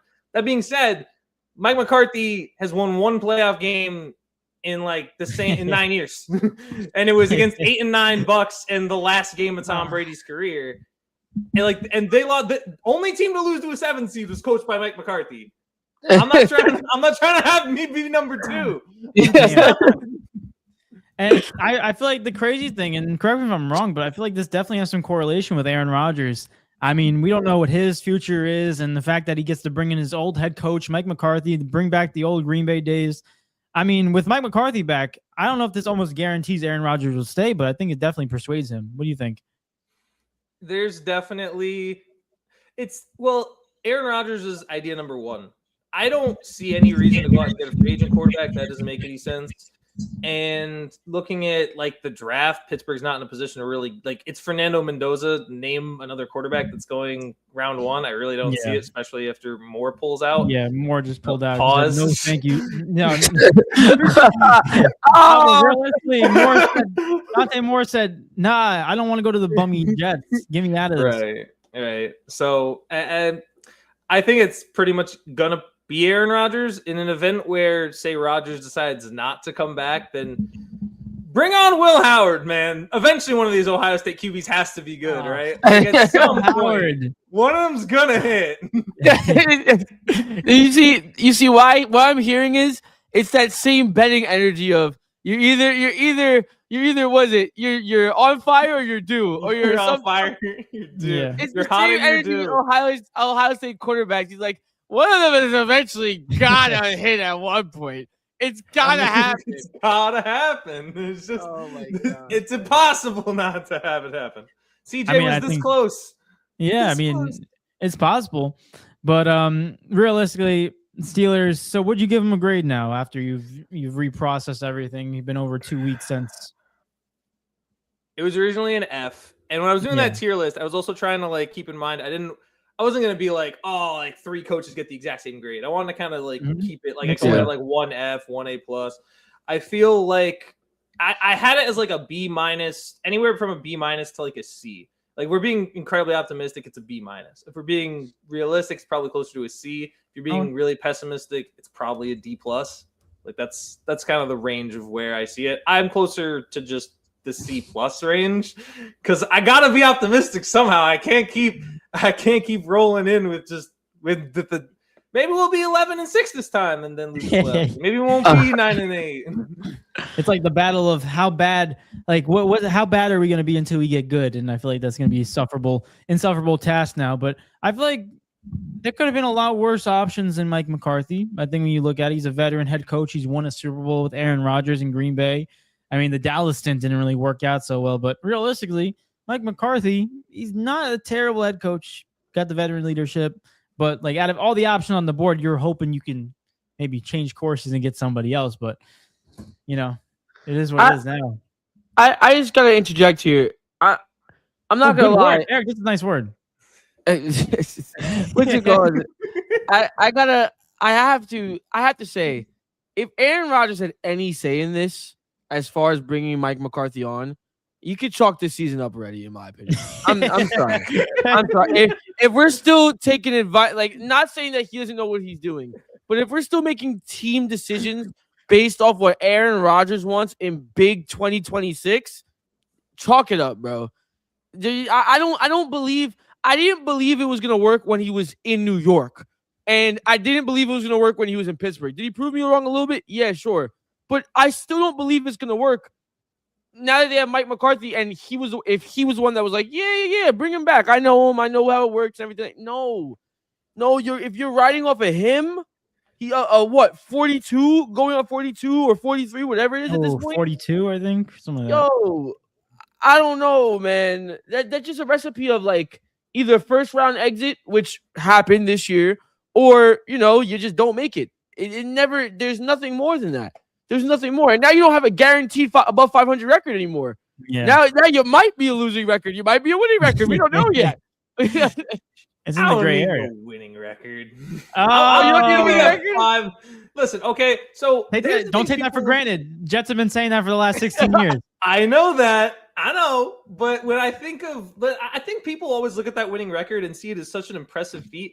There was so much more meat on that bone. Like Mike Tomlin was the man who got like 100 chicken wings and then said, "Oh, I ate 100 chicken wings." You ate like 60. There was like 40 bones very clearly with meat on them. Like you ripped the skin off.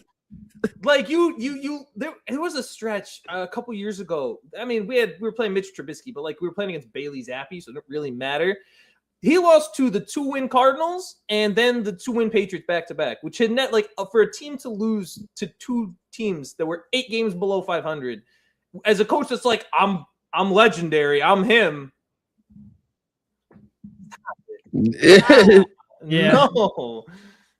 Yeah, it's. I understand what you're trying to say. Oh man. In other words, he escaped with those above 500 wins. Yeah, there's more to those 500 wins. He's still a legend. He's still one of those legendary coaches, though. You can't take that for granted. That's still one of those big feats that any team that's in a losing record, to be that consistently good and have winning records for that long in his career, is definitely a task that is insane. Hey, my hope is that Steeler fans halfway through next year are gonna be begging for Mike Tomlin to come back. That's my hope. That's my perfect world. Is everything goes wrong and they're like, wait, we should never let this man go, even though he was losing every single time we got to the playoffs. And but then again, I have to worry about freaking Minter and it's all right. Oh God. I think I'm the only Ravens fan that doesn't like that. I'm gonna be real. I think a lot of Ravens fans are so excited. I'm like the only one that's like, okay, here we go. Let's act like nothing happened last year and let's just go again. And now we're getting linked to like Trey Hendrickson. We're getting linked to AJ Brown, and I'm like, I've seen this story before. Let's get all the best players in the league, and then let's just lose again. Oh my God, that's a tough task because you have a new head coach. You have still a team that's Super Bowl ready. It's going to be a weird transition for him, but he's definitely. I think he's a great defensive head coach. Obviously, I gotta see. Did they even sign an offensive coordinator yet? Because I gotta see who they get at that point to really. I don't even know. I've been so checked out of like what they're doing as a whole because every single time I look, I get so tight. Genuinely, it messes with my brain. I'm like, yo, this is. Oh my goodness! Man. Real quick, I'm gonna get into these comments. Well, I think Phil's looking that up. Aaron Rodgers in the building. Shout out to Aaron Rodgers. Appreciate you popping out, Phil.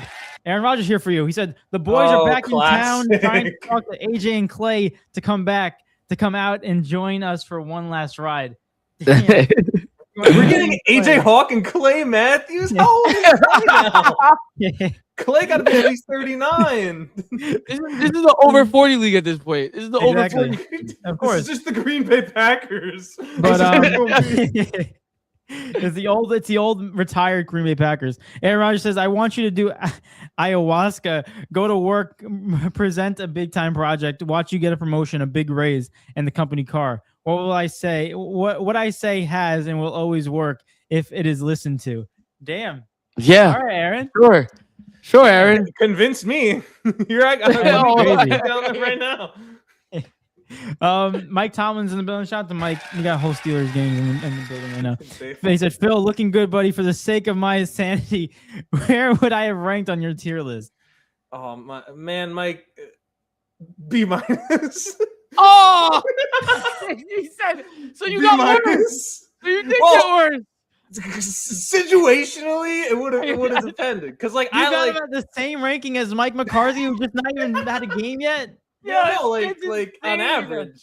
When I do the analyst hiring, when they do the next round of analysts, Mike will be like in the A to A plus range. It's like because as an analyst, he'll be amazing. He would be. He's got all his lines. Like he's gonna have things to say. So I got a question for you, Phil, really quick before we go into the Super Bowl. So you mentioned I know you was like messing around, but like I had a theory when Mike stepped down. Right, that it was going to be a situation. It wasn't a situation of he didn't want to be there anymore, but it was a situation of I just want to take a break. Do you see Mike Tomlin ever going back to coaching for a team, or is this it for Mike Tomlin? Like I'm done. I'm gonna start my career elsewhere, and or just settle down and retire as a whole. Like where do you see it going as far as like because you spent the most time with him, you know what I mean? Right. Oh, you're hanging out with him? You're hanging out with Mike? Yeah. You spent the most time with him in Pittsburgh, man. We go bowling on Fridays. We go bowling on Fridays. We hang out all the time. I think he'll definitely be back. I think he's. Let me just check real quick. I think he's 53. Somewhere around there. He's around in his and right now like McCarthy's coaching into like he just got hired in his 60s. Reed's probably in his like late 60s, early 70s. And like coaches will still coach as long as they believe they're capable. And we saw Sean Payton do a similar thing where he took a year off and came back. I think there's a very real situation where Tomlin does that because, I mean, every year there's going to be coaching availability. And I don't know. I thought it would work really well for him as an analyst. I haven't really heard anything on that, but I think he'd be really good at it.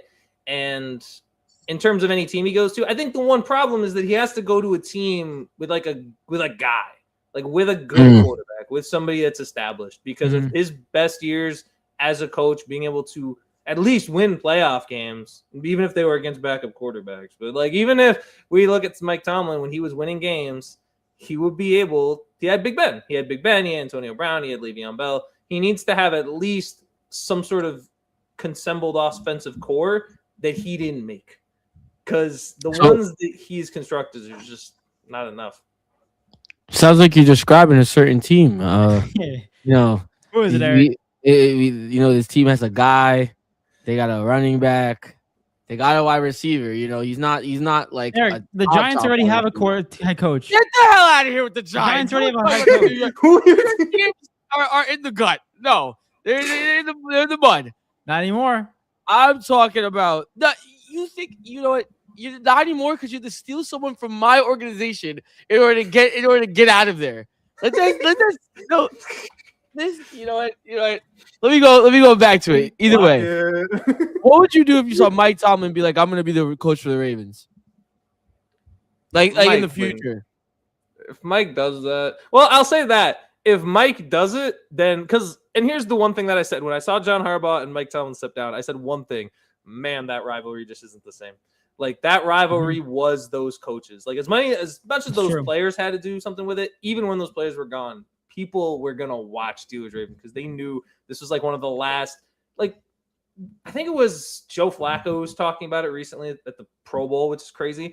We had two Browns QBs make the Pro Bowl this year. It's kind of nuts. Jesus.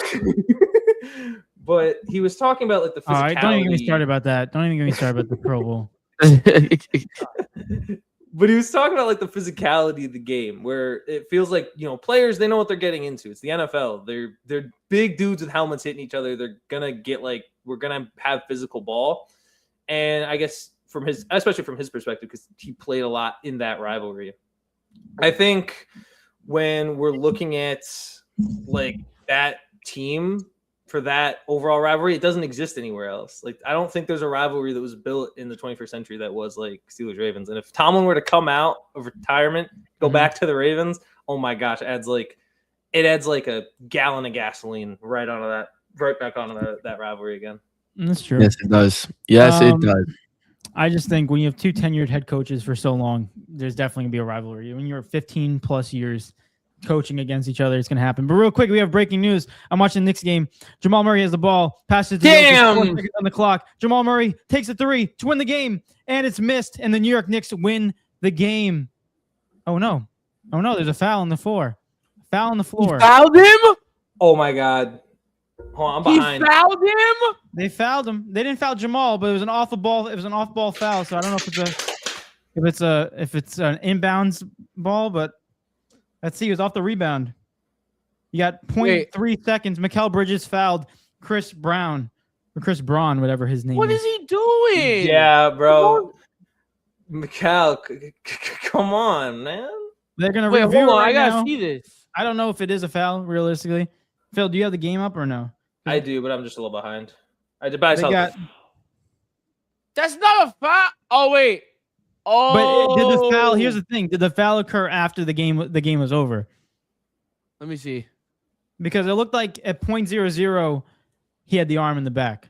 That's when the foul No, it occurred. wasn't in the back. It was in the front. Mikel's arm in the back. No, Mikal fouled him.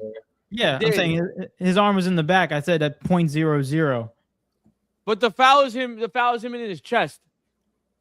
It's Shout out not. to Ryan. It's not pushing the back. Because he's going for the ball. Ryan's in the building. It's gonna be close. Man, What's good? Jamal Murray having a great game, takes the 3 to win the game, and Yeah. No, Yeah. Ryan. The refs aren't selling it. That was a foul. That was so Point- unnecessary, though. Why would he even do that? He was Yeah, gonna grab the board and do what with the ball? so is that free throw? Oh, they're in the bonus. Yeah, they have to be in the bonus, right? That's I a thought- foul. I didn't- No, that's a foul. Well, they put 3 seconds on the clock. No, 0.3. No point. Okay, good. There's no way it was gonna be 3 seconds. They had 3 seconds on there. So- He's got to make all of his free throws, and they go Yeah, into but he overtime. gets 3. No, He gets 3 because Dude, he's not what's even the throwing what? ball either. That's a tough. he's got to make it Wait. in MSG. Will he make the first one? He needs both of these to win the game. This is definitely what you dream about when you're a kid. He Shout out makes to the first. Miguel Why is Bridges, it, man. it does look like 3. Why is it not 0.3? They changed it. Okay. Yeah. Shout out to Mikel, man. He needs to make this Oh, free they throw. took him off the court. He sold. Oh, Braun is shot. Mike Brown's pissed. Chris Brown has one more free throw to tie the game so they can go into overtime. Let's That's see. how you know. That's Bubble you know is he, right? Who is that, David? Is that Precious? No, that's a Hugh Porty. Oh, the freaking. Precious Oh, don't play for us no more. yeah. Oh, he made it. Wow, Mikel just sold the game. Oh Damn. my gosh. That's Damn. heartbreaking as a Mikael Bridges jersey owner. Oh, The you have a Suns Suns one. one? All times. I have You have a City Edition Suns. That's Bridges jersey. sick. Nice. Yeah. But real quick, I do want to get into these comments because people are in the chat. We appreciate y'all for tuning in right now. We're going to get into our NFL talk. Trust, we'll just get into some games that are going on as we speak. But real quick, Marcus says, Sean Payton, a forced year off thanks to the bounty gate. Well, it was all his fault, Sean. Sean, he told people that you would pay them more if he hurt them.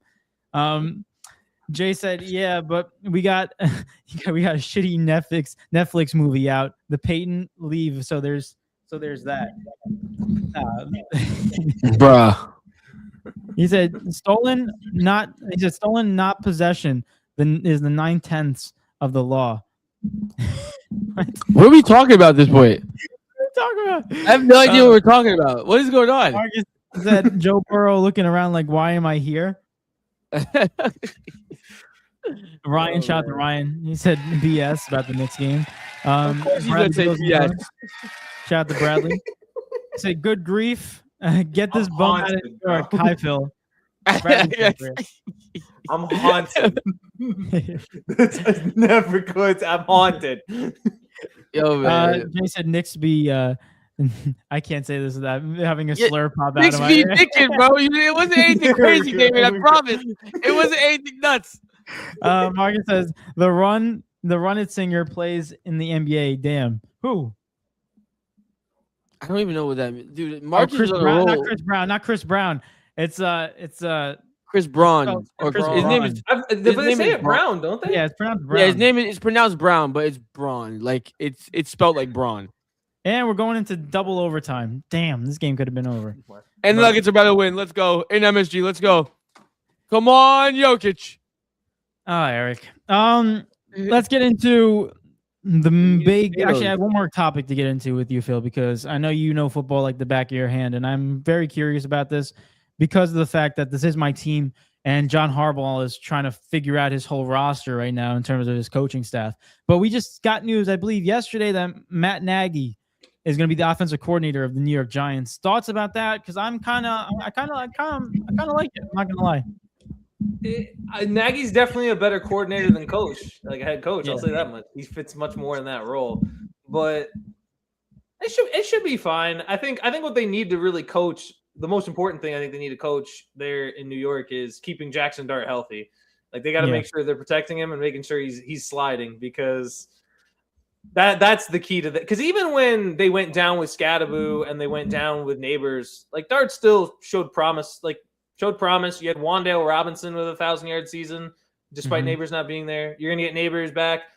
I don't know if he'll be ready week 1, but if he's ready by October, that's excellent news. If you're Scadaboo's 100% from what I'm understanding going to be ready Yeah. week 1. I mean, he'll be playing. He should be ready by like basically training camp. He's from my ready understanding. tomorrow. He's ready to. He's ready. He's ready insane. yesterday. We're putting him out regardless. And then they've got a good pass rush on defense, so I think that's going to generate more turnovers, especially when you're scoring more points and teams are going to be pressing to throw the ball. It's going to allow guys like Brian Burns and hopefully Abdul Carter can take a next step, and when Dexter Lawrence gets back too, like you're going to get like Dexter Lawrence potentially in one-on-one matchups with those guys off the edge, which is just not fair, fair to guards.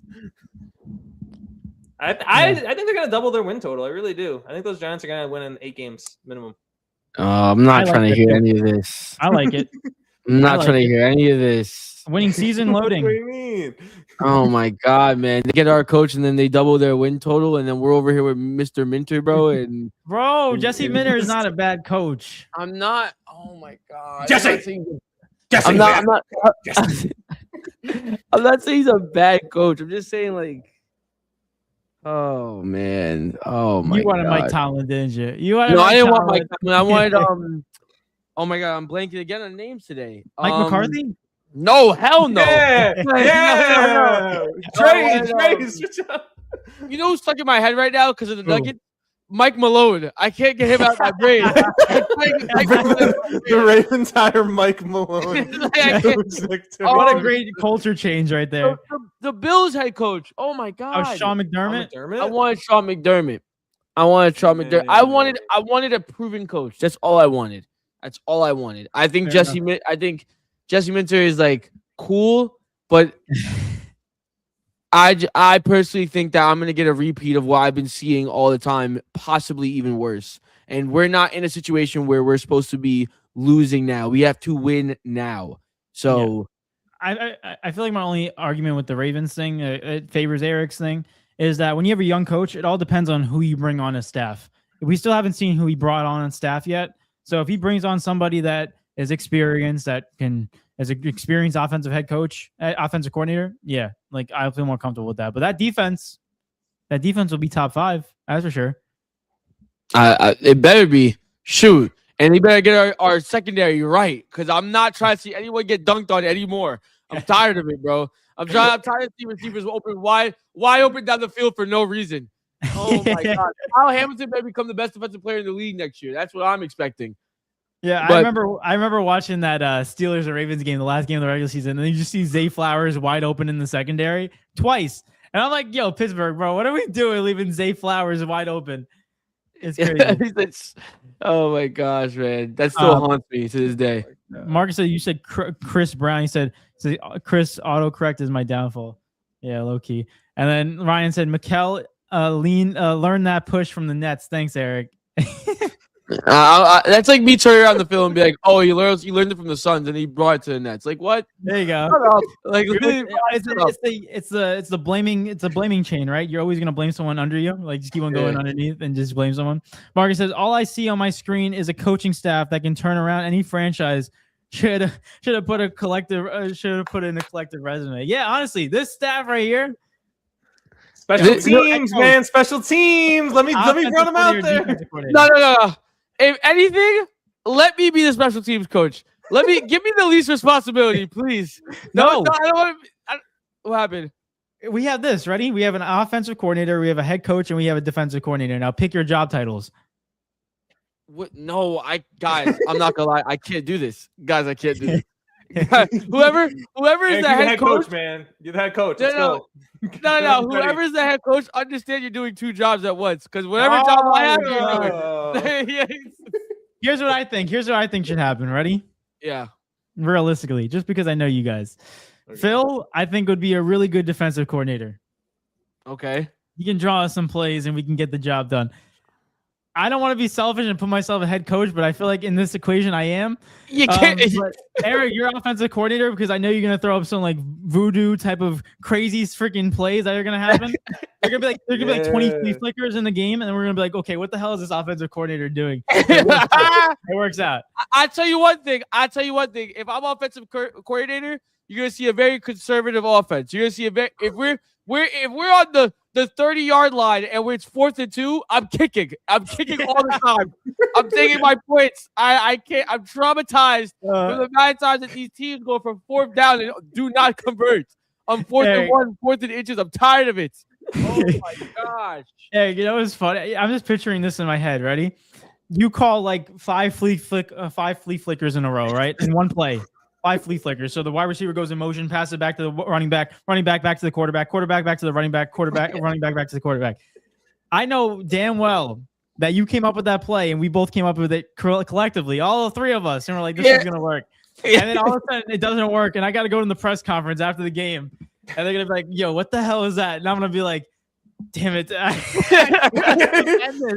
I gotta defend it. Dude, you're going to the press conference. Phil's gonna coach a game where the team gives up like 10 points, and we're gonna only score like 6. And then you're gonna be like, "So what was the problem?" And then, like Phil's defense didn't score points for us. He's like, honestly, I gotta do better as head coach. Meanwhile, he's like, Eric, I cannot stand you. It's like I can imagine after the game where it's like dang, they needed that to get in the playoffs, they couldn't get in. Then it's like breaking news: team fires Erica's offensive coordinator. Oh my gosh, man! Yeah, I like watching football. I understand the mechanics of it and everything, but to a certain degree, to coach it, nah, you couldn't. I couldn't do that. I mean, listen, coaching's always a dream. Always a dream. That'd be fun to coach a team. I could play Madden though, but yeah, that's true. Just steal the plays off of Madden. It's the same thing. Just if I do that, we're winning a Super Bowl. I'll let you know right now. I hope so. I hope. I don't want you to come up with these things. Just go off of the Ravens playbook or any playbook, the Chiefs playbook, and then just make a couple plays. The thing is, all I ask of, right? One, Phil, I need you to turn Kyle Hamilton into the best defensive player in the league. That's the number one thing. And because I'm gonna need about like 10 pick sixes from him during the season in order for us to get to the playoffs, right? 10 and then 2 pick sixes. Yeah, 2. Right. You gotta, David. If I tell you to bench someone, you gotta bench somebody. I'll probably do it before you tell me. If I see Lamar Jackson, no. If I'm a offensive coordinator, Mark Andrews sold in the first week. I'll tell you that right now. just for the fact of my freaking trauma. He has to get out of here, bro. Damn. Oh my gosh. That's like a hate crime. But anyway. Let's get into Jay's comment. Jay said, guys, I coach Pop Warner ages 12 and 13. If you ever want to give me a week off on game week, I'll gladly let you take over for a week. Yeah, that's crazy. Oh my gosh. Imagine us in the freaking just coaching a little league team just to freaking go all the way or something like that. He said, Eric is out. I don't have anyone who can kick a ball further than 10 yards. They can't go for it. We're going for it.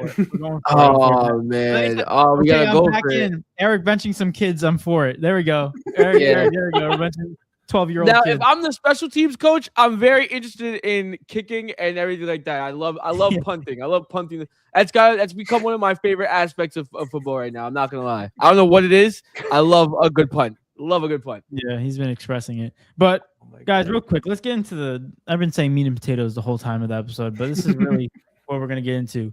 NFL big time. We're about 2 hours in the episode. Guys, appreciate y'all. And hit a like button, subscribe if you're new. And we got Phil in the chat right now if you're just showing up right now. Super Bowl 60. The big 6-0 is right around the corner. We have that coming up on Sunday, 6:35 Eastern time in California. I want to start with our guest, Phil, just because. Of course. Let's go first. The hardest question of the whole NFL season: who is going to win the Super Bowl, Phil? Seattle or New England?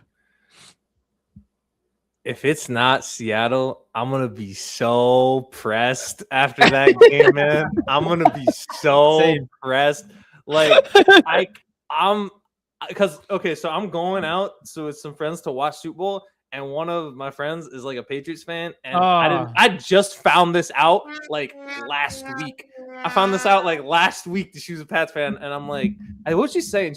Hold on, I gotta pull up this text again because I think I said it, but man, it got me pressed. She said, not even worried about it. We show up, we win the trophy. Nothing y'all would know about. And I was, oh damn! I clapped back with, listen.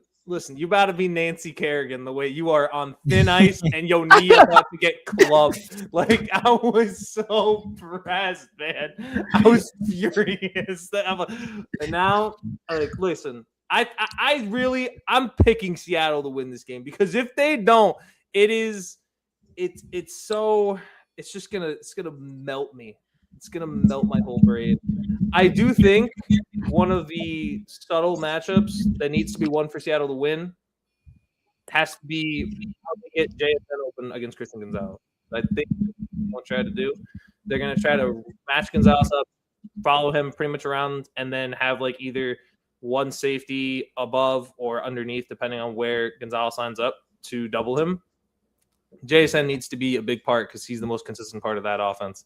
If he gets going, they should be fine. But oh my gosh, it makes me nervous, man. It makes me. I don't want to see this team win another championship. I don't want to see it.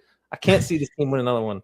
Yeah, I mean, granted, they've been bad for what, 1 year, and then all of a sudden they're back in a Super Bowl. It's just so annoying to watch this team. And I know as a Jets fan, I've seen this firsthand where this team is just realistically they have one bad season. Everyone's like, well, they're finally going to learn their lesson on how to rebuild, and then boom, they come back all of a sudden, and they have a franchise guy, and they have a great defense, great head coach, yada yada yada, and now they're back in the Super Bowl. It's so annoying every year. So annoying, bro. I wanted to ask. I'm pretty sure David was going to get to this. Dave, if you don't mind, I just want to ask this really quick. You kind of gave us the answer with the whole JSN take, but who do you think?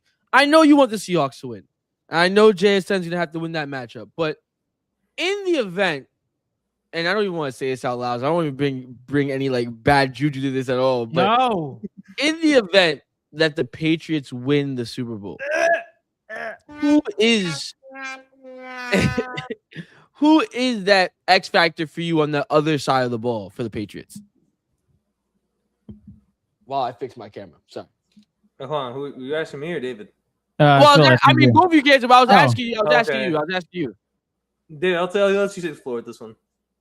All right. Realistically, like you mentioned, Christian Gonzalez, he's gonna be 1-on-1 with JSN. If not, JSN's probably gonna be double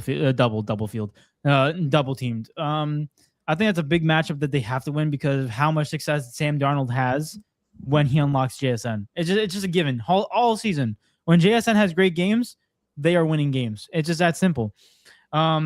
I think in terms of what the Patriots need to unlock, it's going to be real hard to do this because Seattle's run defense is very good, but they got to get Trayvon Henderson going, and they have to get Ramondre Stevenson going. They got to get that run game going because we saw predominantly in games that they lost, whenever their run game falls short, they can't really produce because we go back to the analogy of the one-dimensional offense. It's very predictable in that it's easy to guard a pass every single play than to guard a run or a pass, depending on who, what play they want to run, because they're both successful.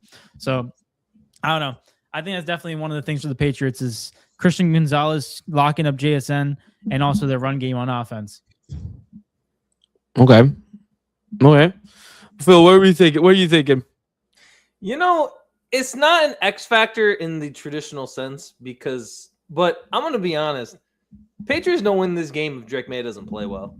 And that's because if you look at the 3 games, his best game was against Houston, which he still turned it over 3 times.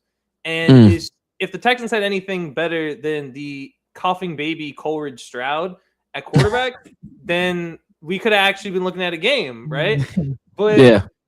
Now we're seeing, and I mean, again, I guess I can understand against in the snow against Denver, but there was still 25, 35 minutes of that game that were very much you could move the ball. It's just your defense generated turnover and got you into the end zone. So their defense has been the biggest factor in them winning. And I still think their defense will have their moments and play well.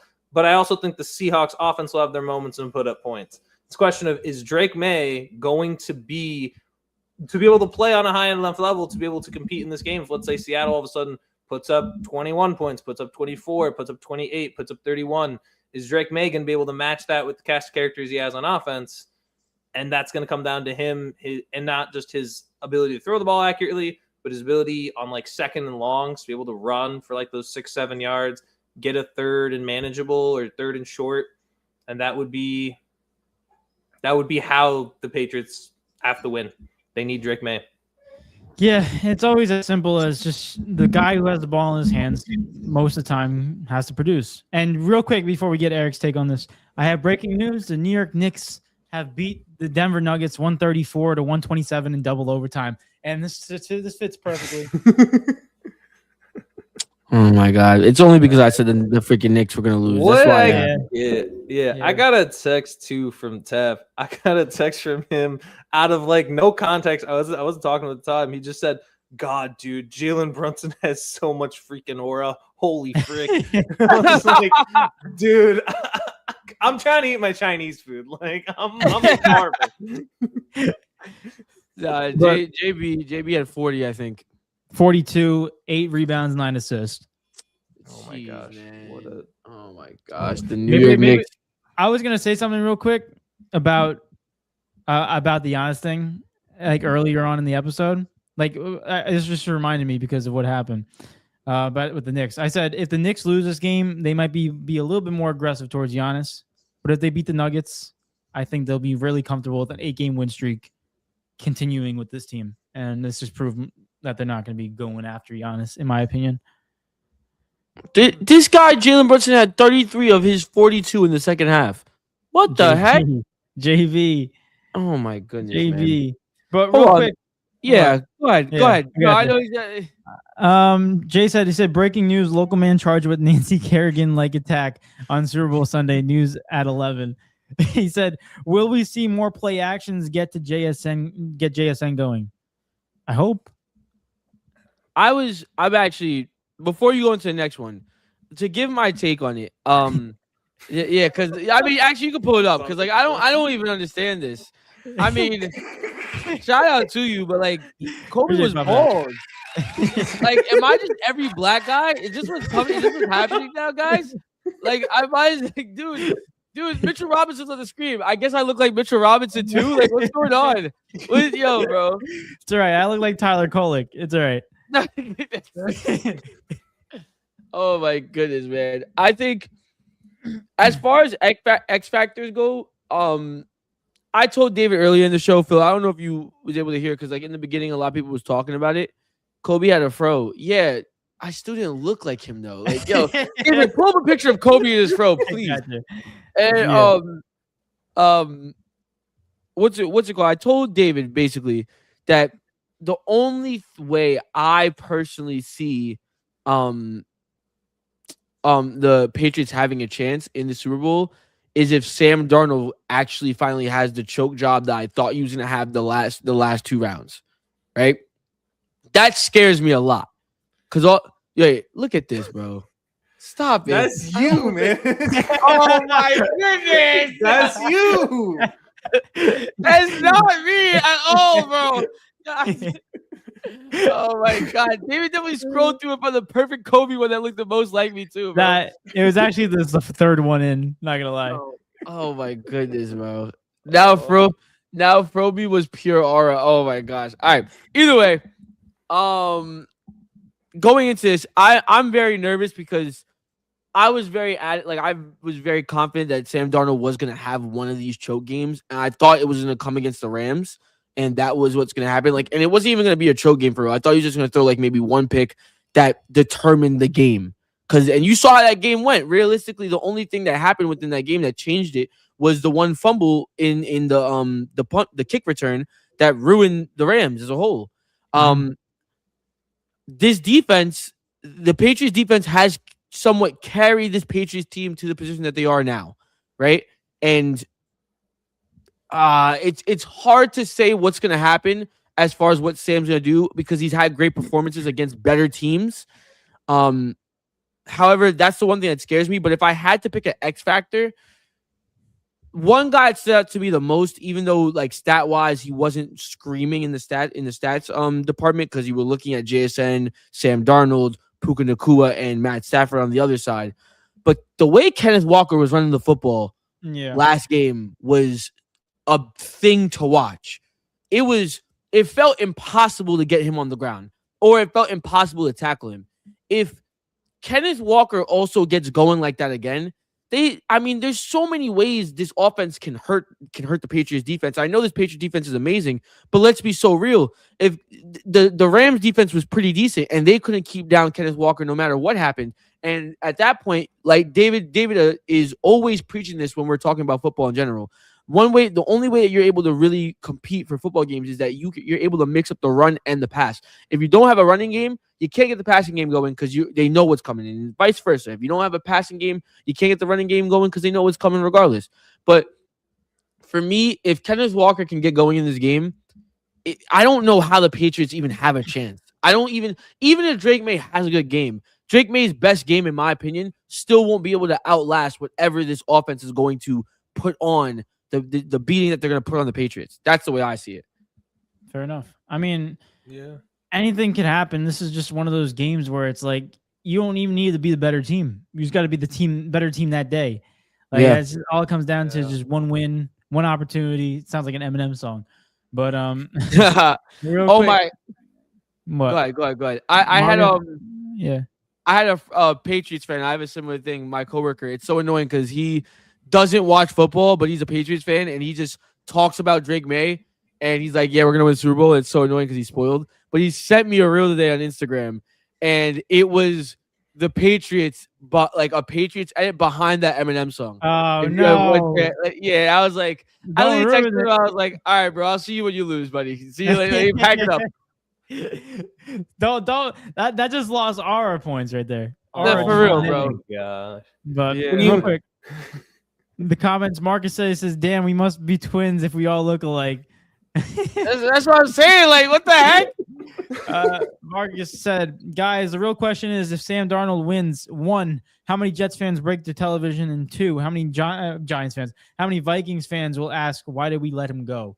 Honestly, I think there might be more Vikings fans asking that question than Jets fans breaking their TVs. I think Jets fans are actually rooting for Sam because it'll be the first time a Jets quarterback wins anything. Yeah. What do you think, Phil? What do you think? Oh, I think there will be a select category of Jets fans who will break their TVs, but I think every single Minnesota Viking fan is asking why they kept 9 over Sam Darnold.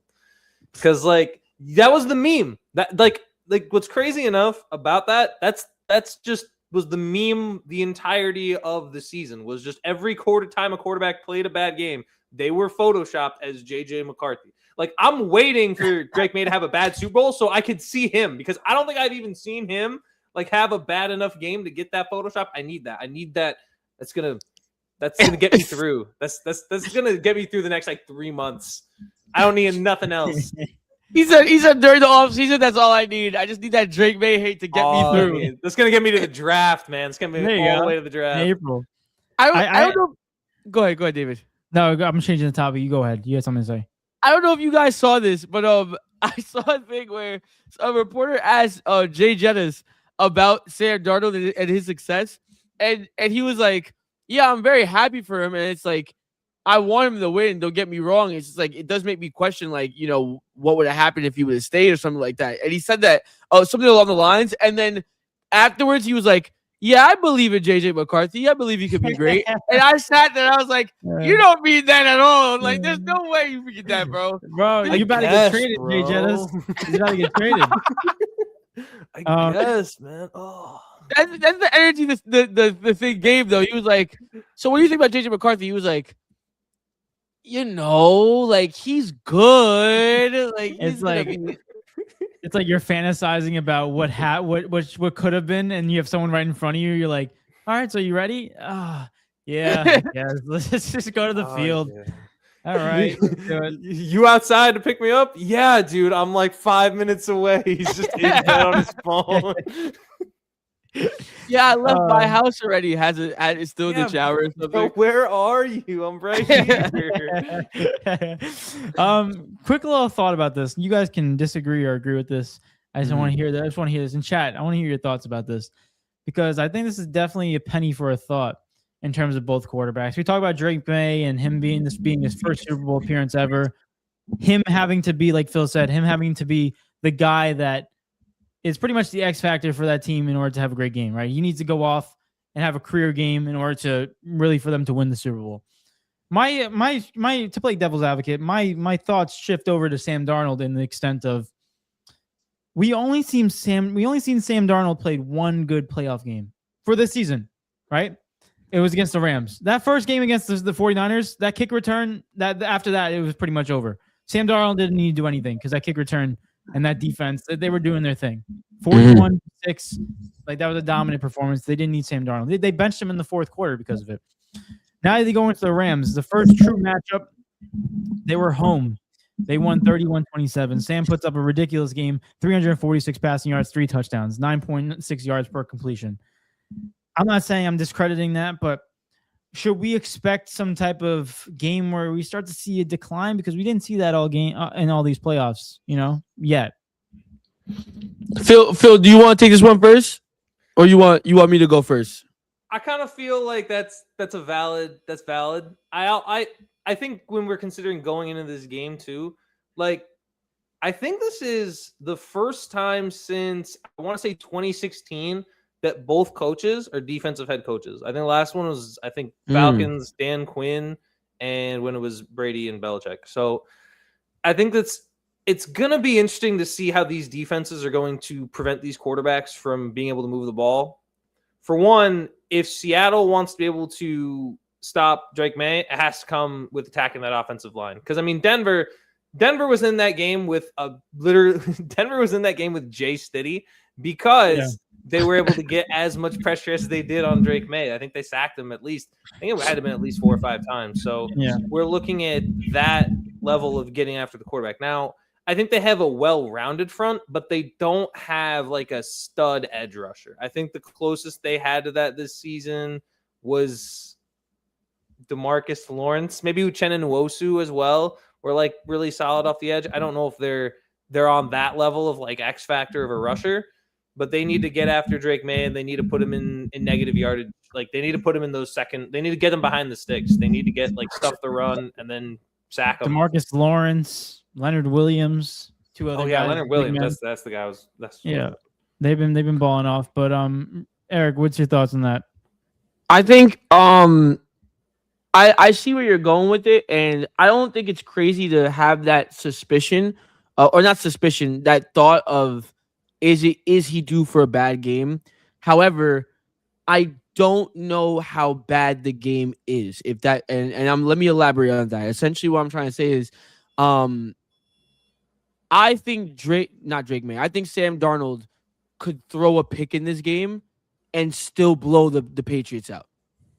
I think Sam Darnold can throw 2 picks in this game and it'd be a 2-possession game. Possibly 1. That's the vibe that I'm going with right here. Just because the only way I get a little nervous is where is Drake May's ceiling for how good his game is, right? What does that look like? Because we saw it with Sam Darnold against the Rams. That to me is his ceiling. I don't think it gets any higher than that when it comes to having the borderline perfect game. Because let's be so real. If I personally believe, I don't know how you guys feel about it, but if that fumble doesn't happen, Sam Darnold's not in the Super Bowl. Yeah. I think Matt Stafford and the Rams are in the Super Bowl because the defenses, no matter what, the defenses couldn't stop the offense. The offenses were too good. So I definitely think Sam might slow down in this game. I don't think he's gonna be all gas, no brakes. I think it's gonna be a little bit of a hiccup because it took everything out of him to get here. But it just depends on whether Drake May is capable of having a 2-touchdown game, over 250 passing yards, and no picks and no turnovers and no fumbles, right? Yeah, and if what we've seen is, let's be like what we've seen is rough, and we've seen the only advantage that they have is that they've seen. I mean, no, they haven't really seen they've never seen an offense like that this whole entire season. This whole entire season, they have not seen a Seahawks offense. The closest thing was probably the Bills at most. No one showed it out in the playoffs. You know what I mean? They versed the Chargers. God help us all. I'm not talking about Justin Herbert right now. And then they versed the Texans. Defensively, they've seen something like that. See what the Seahawks defense could possibly give them, right? But they've been through all of it. Even with the Broncos, they've been through all of it, and they've gotten through all of it. So it kind of.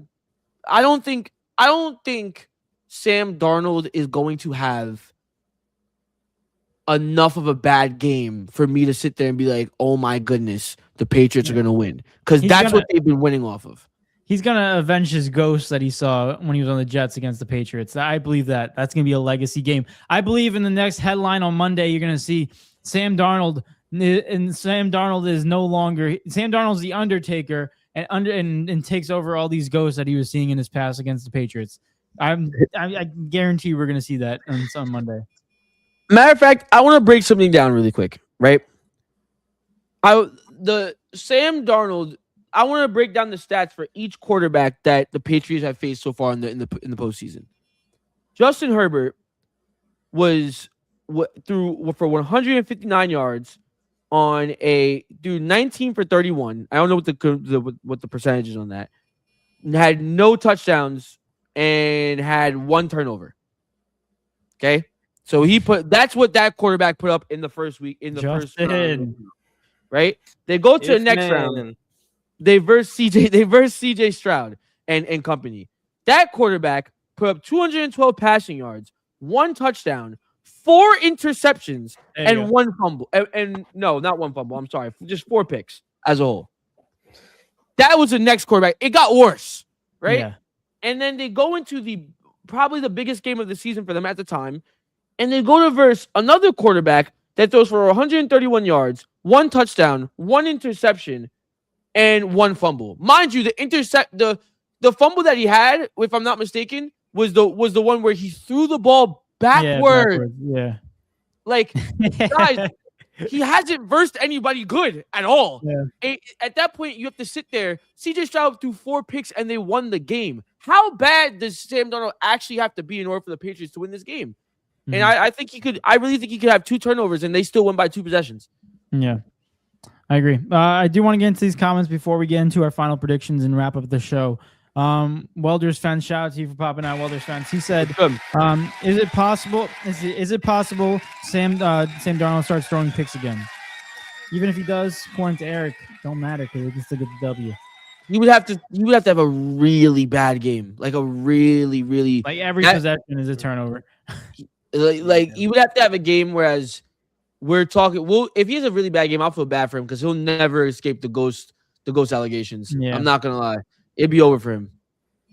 Mm-hmm. Real quick, Marcus says that Drake May 9 meme printed and framed in the background.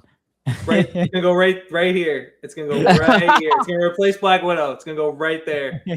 Actually, probably missed the movie poster, but it's gonna go. It's going back. I like it. Marcus says just like eating your aunt's bad Thanksgiving plate. It's good. It's all right. I mean, could be better. Yeah, Jason, in all honesty, Drake May needs to lose to go into his Tom Brady era. The failure will make the success taste so much better. I don't want Tom Brady era. Please. No. You killed Phil with that one. You killed Phil with that. No, he's back to the freaking island in the kitchen, bro. Nah, bro. It can't happen. No Tom Brady era. No Tom Brady era. Not again. Boulder's friend said, if he throws 2 picks early this game, super close. Yeah, it'll be a good game to watch. I think. What are you thinking, Phil? What are you thinking? I mean, the Drake May's got to capitalize on those picks, though. Like we've seen Drake May get a lot of turnovers in this game and not capitalize. So it's gonna come down to him and Ramondre Stevenson.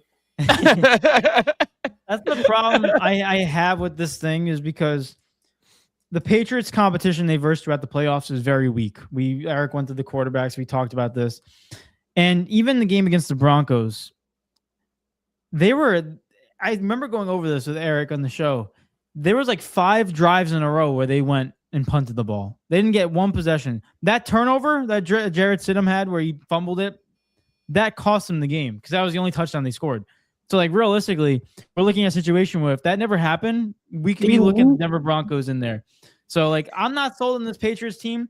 Good for them for making it all the way to the Super Bowl.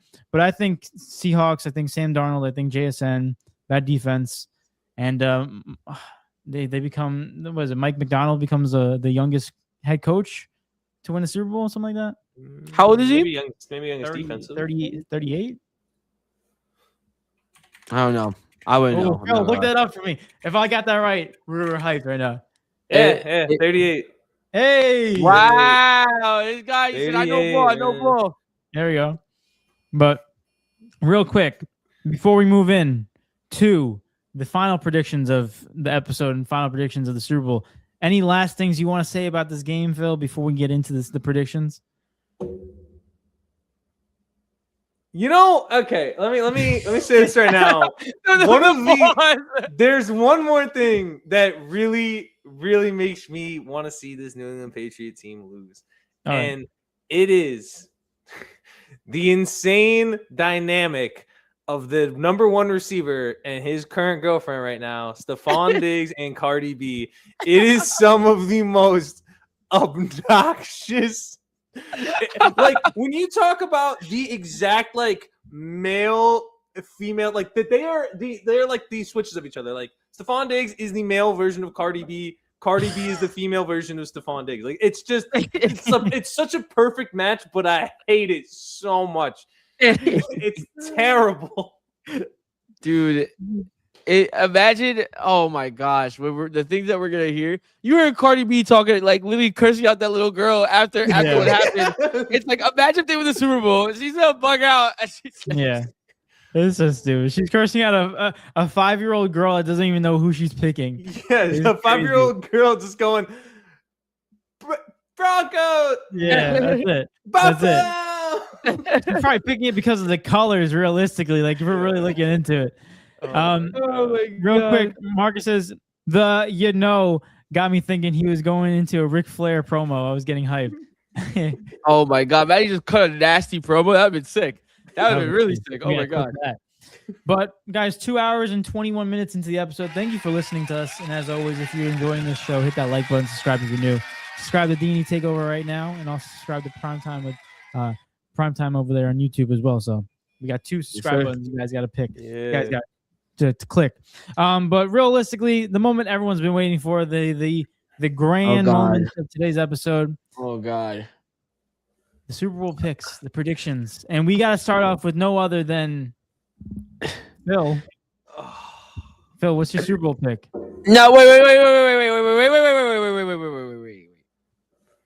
I understand Phil is the guest, but I have to pause this. Phil, do you understand what's at stake right now for me and David? Have you been following the game by any chance or no? I've seen you guys talking about the game, but I don't know what the I can presume there's a winner and a loser. Okay. So David, what's the score right now between us? So currently me and Eric are tied in the last game of the NFL season, 55-55 in the prediction game. And David gets first pick for this game, and we both have to pick, right? Yeah.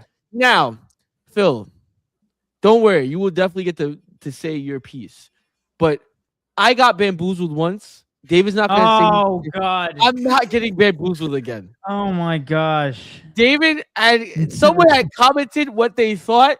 I'm pretty. All right, I'm just joking around. David did, but like I'm still running with it. What's it called? And David was like, you know what? I think you're correct. And he eventually ended up getting that prediction correct. So, because I respect your takes so much, Phil, I'm gonna have to ask you to give your prediction last after we hear David's, because there's no chance that I'm allowing you to give him information that he's gonna end up winning on, and I end up losing, but I end up choking my lead because of that. There's no way. He gets Jay, you don't even have to apologize. He's just trying to make something up right now. Jay got in here and Jay was like, here's my prediction. And David said, you know what? I like that. I'm gonna take that one. and then next thing you know, David has points. There's no way I'm allowing that. Realistically, let's be real with this. You act like I wasn't gonna pick the best player on Seattle, JSN and Puka. The offensive player of the year's matchup. I don't know that. I don't know that. Oh my god. There's too much at stake right now. Jay, you could make a prediction. Just wait till David's finished. Just wait till David's finished. Actually, no, wait until Eric's finished. Because then if we're being petty, I want to be petty towards Eric too. Wait until Eric's finished. I get to pick the bottom of the barrel anyways. Yeah. You get JSN, Sam Darnold, Drake May. Pick your poison. It's tough. There's many options that can happen. You know what Phil's feeling right now? Phil's like this. What? You ever be at your friend's house and he's like arguing with his mom? That's what's going on. Phil's like, so like, can I just say my pick? Yeah, like my bad, guys. No, don't look at the comments. Don't look at the comments, David. No. This is cheating. No, bro. Oh my god. Oh my goodness. No what am I feeling right now? So I need to know who's winning. I need to know the score. And Phil, this is how we do it for the prediction game. We need who's winning. We need the score. and we need 2 player props from both sides. So one from Seattle, one from New England. Now you can pick whoever you want because like you can pick whoever you want because the prediction game it technically doesn't pertain to you, if you will. But at the same time, like the only reason I'm saying that is because I can't pick the same player props as David. That's why it's annoying. Okay, like he's taking the good players, and then I have to rummage through whatever's left. I swear, if I lose, bro, I'm gonna lose my mind. I was up by 5. I was up by like 5 points, bro. That's clear. Meanwhile, while David's trying to figure that out, Phil, I'm gonna ask you this question. This is gonna be for later after we do our predictions because I kind of want to do something. I don't know if you was able to see it, but me and David was playing around with this like little game type of thing. We was playing around with this. We did this like little thing. We did this type of game. I don't know if it's gonna work for the NFL, but I'm gonna try to do it for NFL because that's your sport. How much would you say you know the Steelers on a scale of 1 to 10? Are we talking like current, like the whole history? Or are we like this the entirety the thing Steelers? Like where I would what's say the scale here? I would say within the last year up until now. So last season and this season, how well do you know the Steelers 1 through 10? Like I'll be a little conservative and say like a 9.3. Oh, conservative 9.3. Okay, Yeah, I like yeah, that. I'll be a conservative 9.3. I like that. So what I'm gonna do is, my camera couldn't even handle that answer. Look at that. My camera was like, this guy knows ball. All right. So what I'm gonna do is, I'm gonna try. Well, after David gets his pick in, Sorry, I'm gonna try to come up with a couple questions for you. Just a little quiz. Just a little Steelers If I get quiz. these wrong, I'm gonna feel like a clown. I feel like I'm gonna lose all my aura, bro. It's just gone, depleted. Dude, David, me and David did it the other day, but we did it for soccer, and my team's Barcelona. I was like, I'm getting every single one of them right. And then we went to go do it, and I missed like 3 of them. And I was like, okay, this is not it at all. Dude, But, like I'm gonna my hairline's just gonna keep going further and further back with each question I get wrong. It's just gonna like He's like, I can't take it. I can't take it. Oh man. Well, yeah, go ahead. Go ahead. No, David. keep on going. Sorry. Oh, he's still thinking. So one more player prop. okay, while he does that, I'm gonna do a little test run, see if this works out, right? But it'll be easier, right? Are you ready, Phil? Okay, let's see it. So you gotta promise me one thing. You're Okay. not looking anything up. It's just you. It's just here. Done. Nothing Done. there. Okay. Hands Here we up. go. Okay. So it's gonna be a little bit. I'm not gonna lie. We was guessing players and who was starting. It's gonna be a little bit harder for you because it's football. Like I can't really give you starting lineups if that makes sense. Okay. But I'm gonna try to give you questions within the game and what happened. Okay. All right. Oh, So it's God. gonna be Okay, a little. But I'm gonna pertain to only Steelers players. Gotcha. Okay. Okay. So, for example, this is tough. I feel bad. I feel like this is a hard question. Let's see. Okay. Who had the most tackles, the most total tackles in their last game of the season against the Texans? Yeah, last game of the season is Texans. I'm trying to. Oh gosh, that is a tough. I'll one. give you 2 guesses. No, I'll give you 3 guesses, and I'll give you like 1 hint if you want one. Okay. Let me think. It's not. They weren't throwing the ball that much. I'm trying to think because, I mean, I know there was a couple deep shots. I almost want to say, like a deep. It's got to be middle linebacker. I'm thinking you like by top off the list. I'd be thinking like Peyton Wilson, or I'd be thinking, maybe Peyton Wilson or Patrick Queen. I'm gonna start with Peyton Wilson. No. Patrick Queen. I take it back. Patrick Queen first answer. Final answer? Well, that's my first guess. But like final answer though. Yeah. You got it right. Okay. Okay. He's locked in. Okay. Who? So in this game, this is tough. This is also tough. But I'm testing your knowledge. Okay. In this game, or more memory than knowledge, I would say. Right. There was 3 sacks for the Steelers. Can you name those 3 players that had those sacks? In the game against the Texans? Yes. Okay, well, Watt got like an interception. I don't know if that's going to count as a sack. I believe one of them was Jack Sawyer. That's correct. Jack Sawyer got a sack.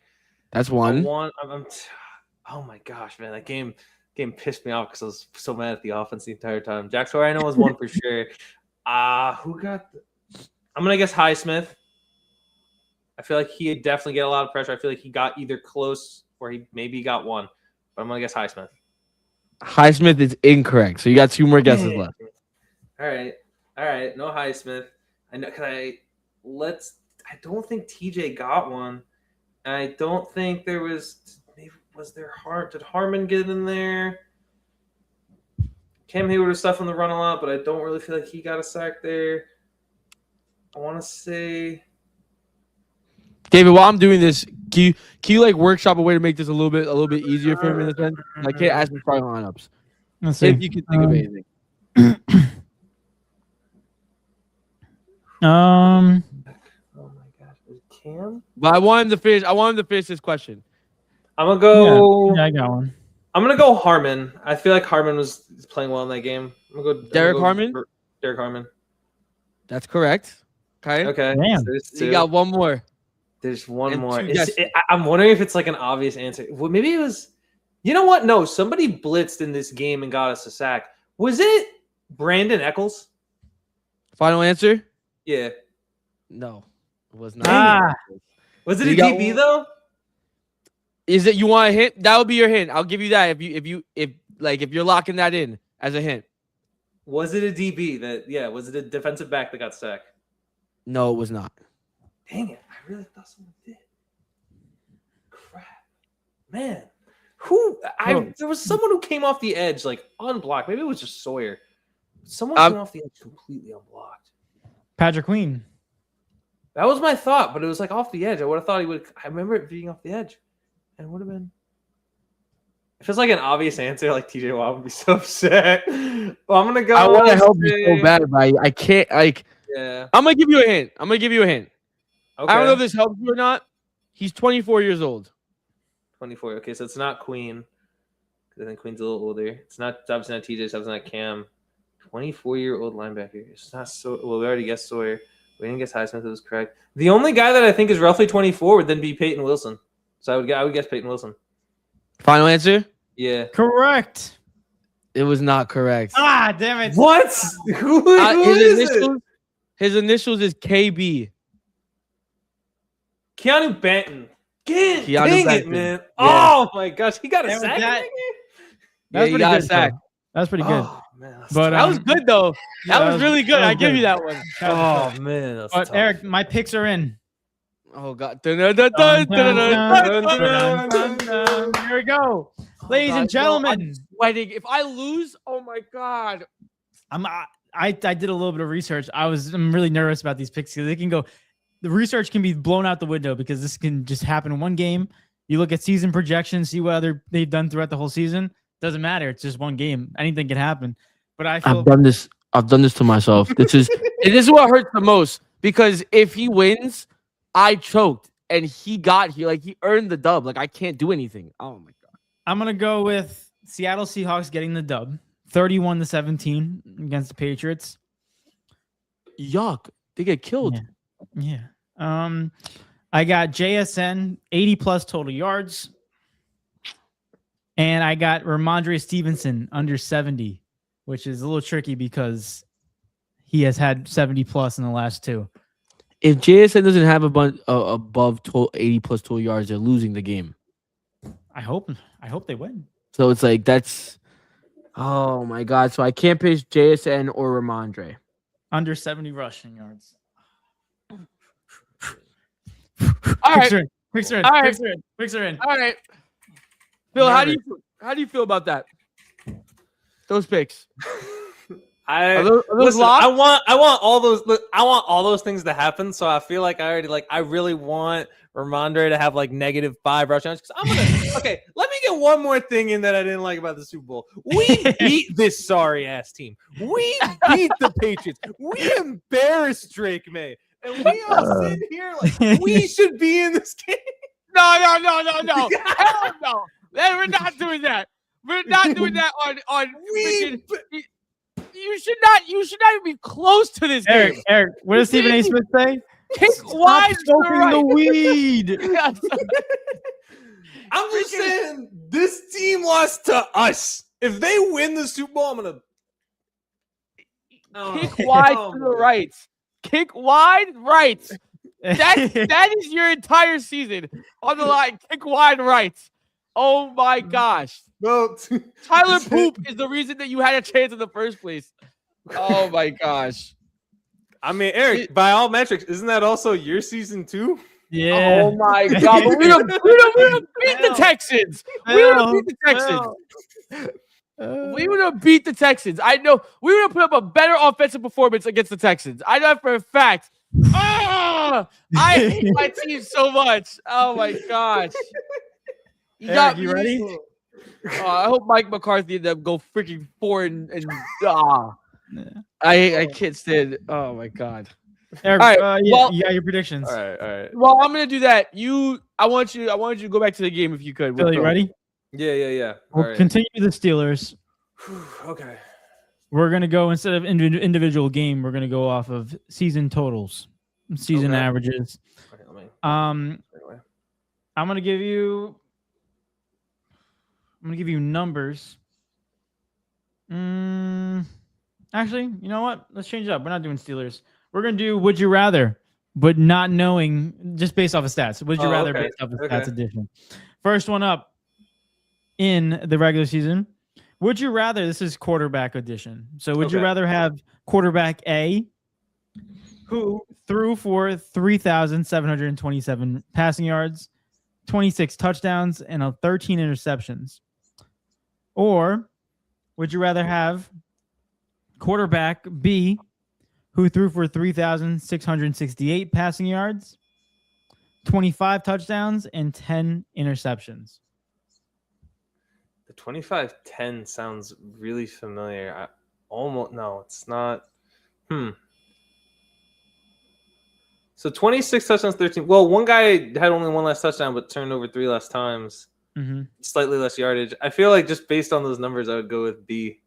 I just go with B. Yeah. You sure? Oh God. I'm going with B. I'm going with B. Final answer. All right. If you picked quarterback A, you would have got Justin Herbert. Quarterback B is Josh Allen. So very good pick. That's a nice pick to start it off. There we go. All right. Let's shift gears. Let's go a little bit in running back. That was nice. Okay. Let me find one. I hate this. I hate this so much. I hate this. I'm gonna lose. I hate this. Oh, it can still happen. You can still come back. I hate this. I have to get my player props right, or else it's over. Would you rather? Ready? We got running back A, 1,076 rushing yards, 6 touchdowns. Or would you rather running back? My gosh. Or running back B, who had 1,082 and 5 touchdowns. Dang, that's like the same guy. I'm gonna say 5 touchdowns. Really, man, that's like. I mean, without knowing yards per carry, it's gonna be tough. I'll still go with B, despite the fact that the numbers are slightly worse. But I'm gonna go with B again. B. If you picked A, it was Rico Dowdley. Okay.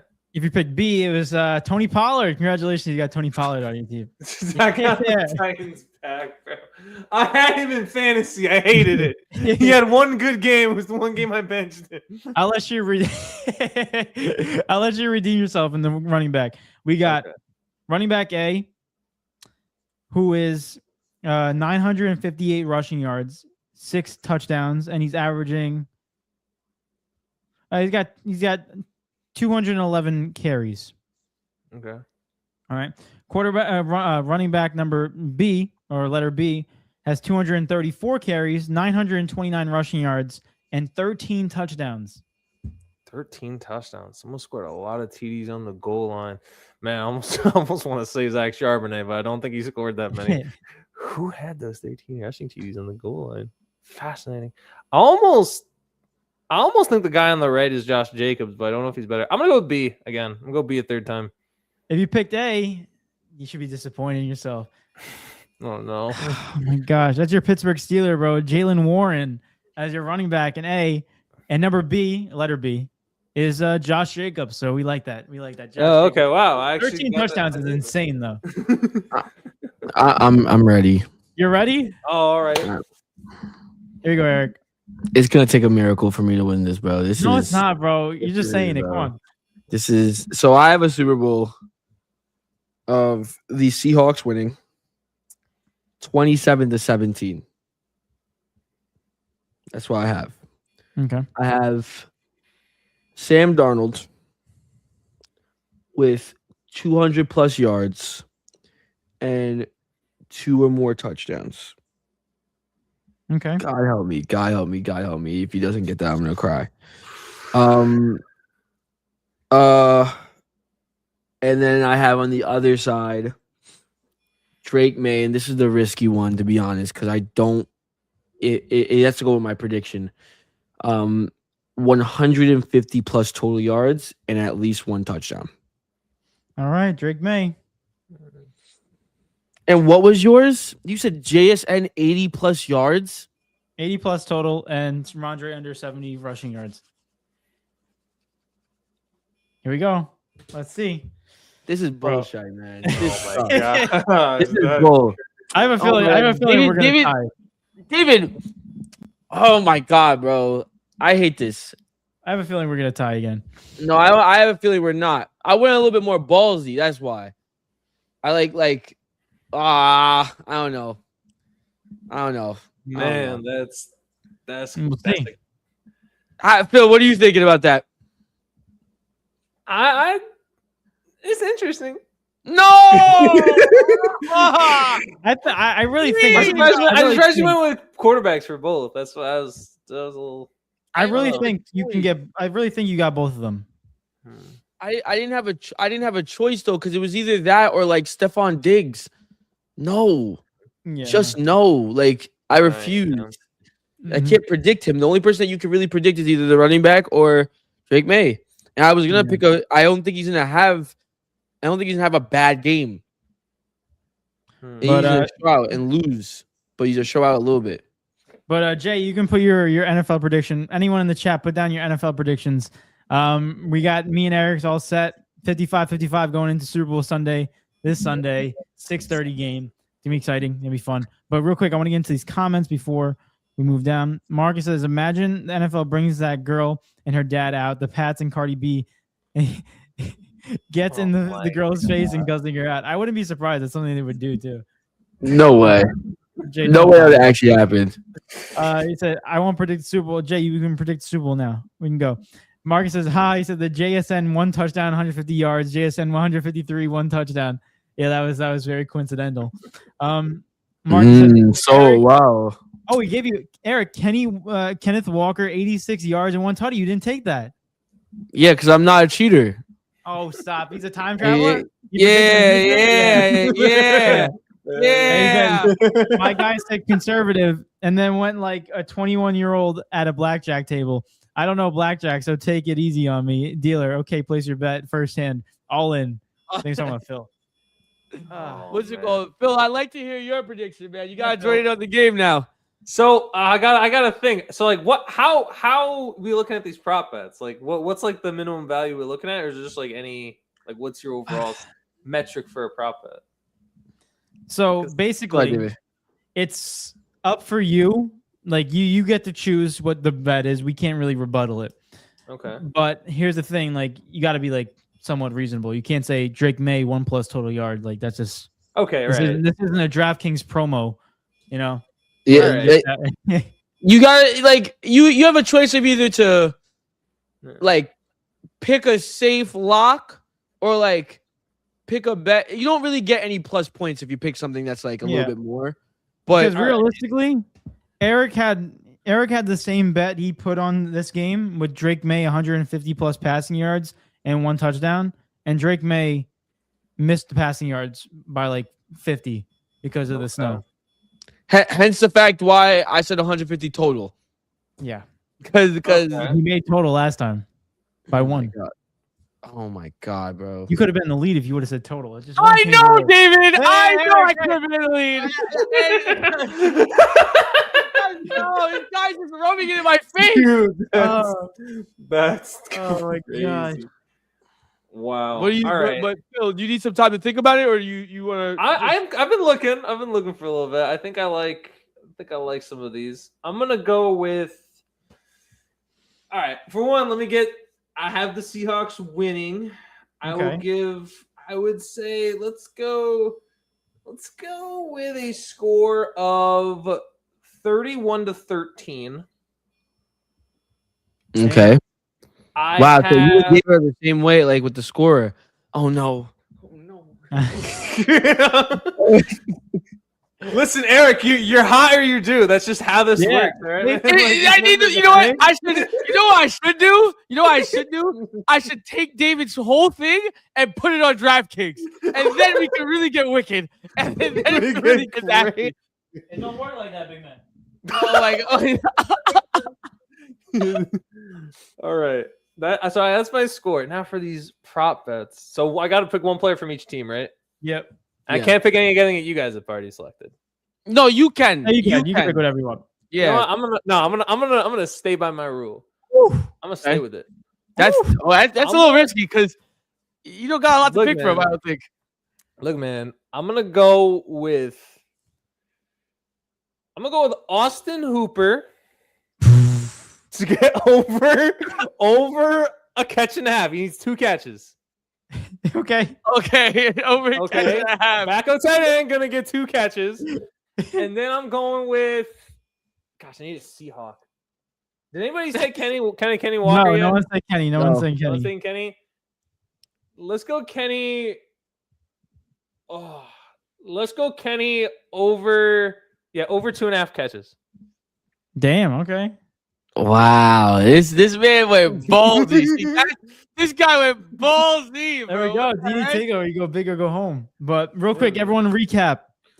I said Seahawks win 31-17 against the Pats. JSN 80 plus total yards. Ramondre Stevenson under 70 rushing yards. Eric said Seahawks win 27-17. Sam Darnold 200 plus total yards. Was it total or passing yards? Eric, total? No, total. Everything total now. 2 plus touchdowns.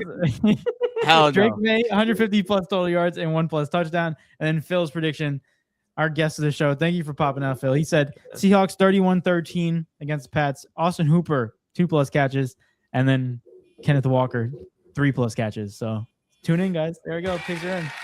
But last one, Jay's prediction. He said Seahawks win. Ooh, a lot closer. 21-17. Yes, Jay. Yes, Jay. 2 touchdowns. 250 yards passing. Drake May 150 yards and 1 pick and 1 touchdown, sacked 4 times.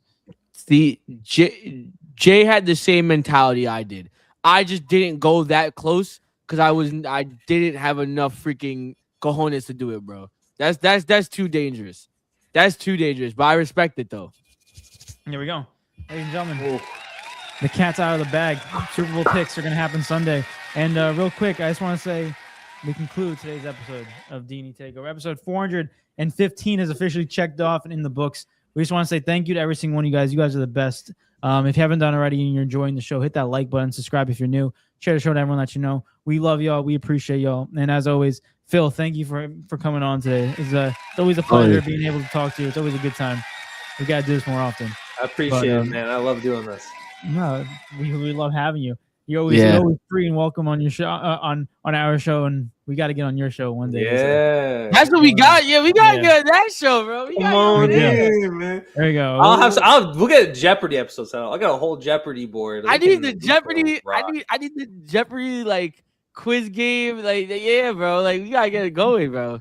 There we go. But real quick before we say our conclusions and goodbyes, Jay said, "Let's go, fellas! Great collaboration. We appreciate you, Jay." And Marcus said goodish, fellas. Appreciate you, Marcus. As always, appreciate every single one of you guys that's listened to us. Yeah, we couldn't be done without you guys. And Phil, just give your information, your YouTube channel, and where they can find you. Of course, you can find us on Prime Time with Taff and Phil. You'll either find it on YouTube that way, you'll find it on Instagram that way, and you'll find it on TikTok that way. Posting funny little clips. I got a bunch of stuff already saved and clipped up. I'll be posting like 5 in a row right after the Super Bowl. So nice. Very excited to see some of that. He's gonna have all Patriot stuff. I'm gonna be ranting. Oh my God, he's ready for it. He's got the bees loaded. But thank you, Phil. As always, thank you, Phil. Jay said I wanted on that Jeopardy. Let's see. But thank you guys as always. Thank you. We appreciate every single one of you guys. You guys are the best. And thank you, Phil, for joining us. And it's been your boy David. It's been your boy Eric. And it's been your boy Phil. And we are out. We appreciate y'all. You guys are the best. Enjoy the rest of your day. Have a happy Super Bowl Sunday, and let's talk about this result on Monday. Peace. Peace.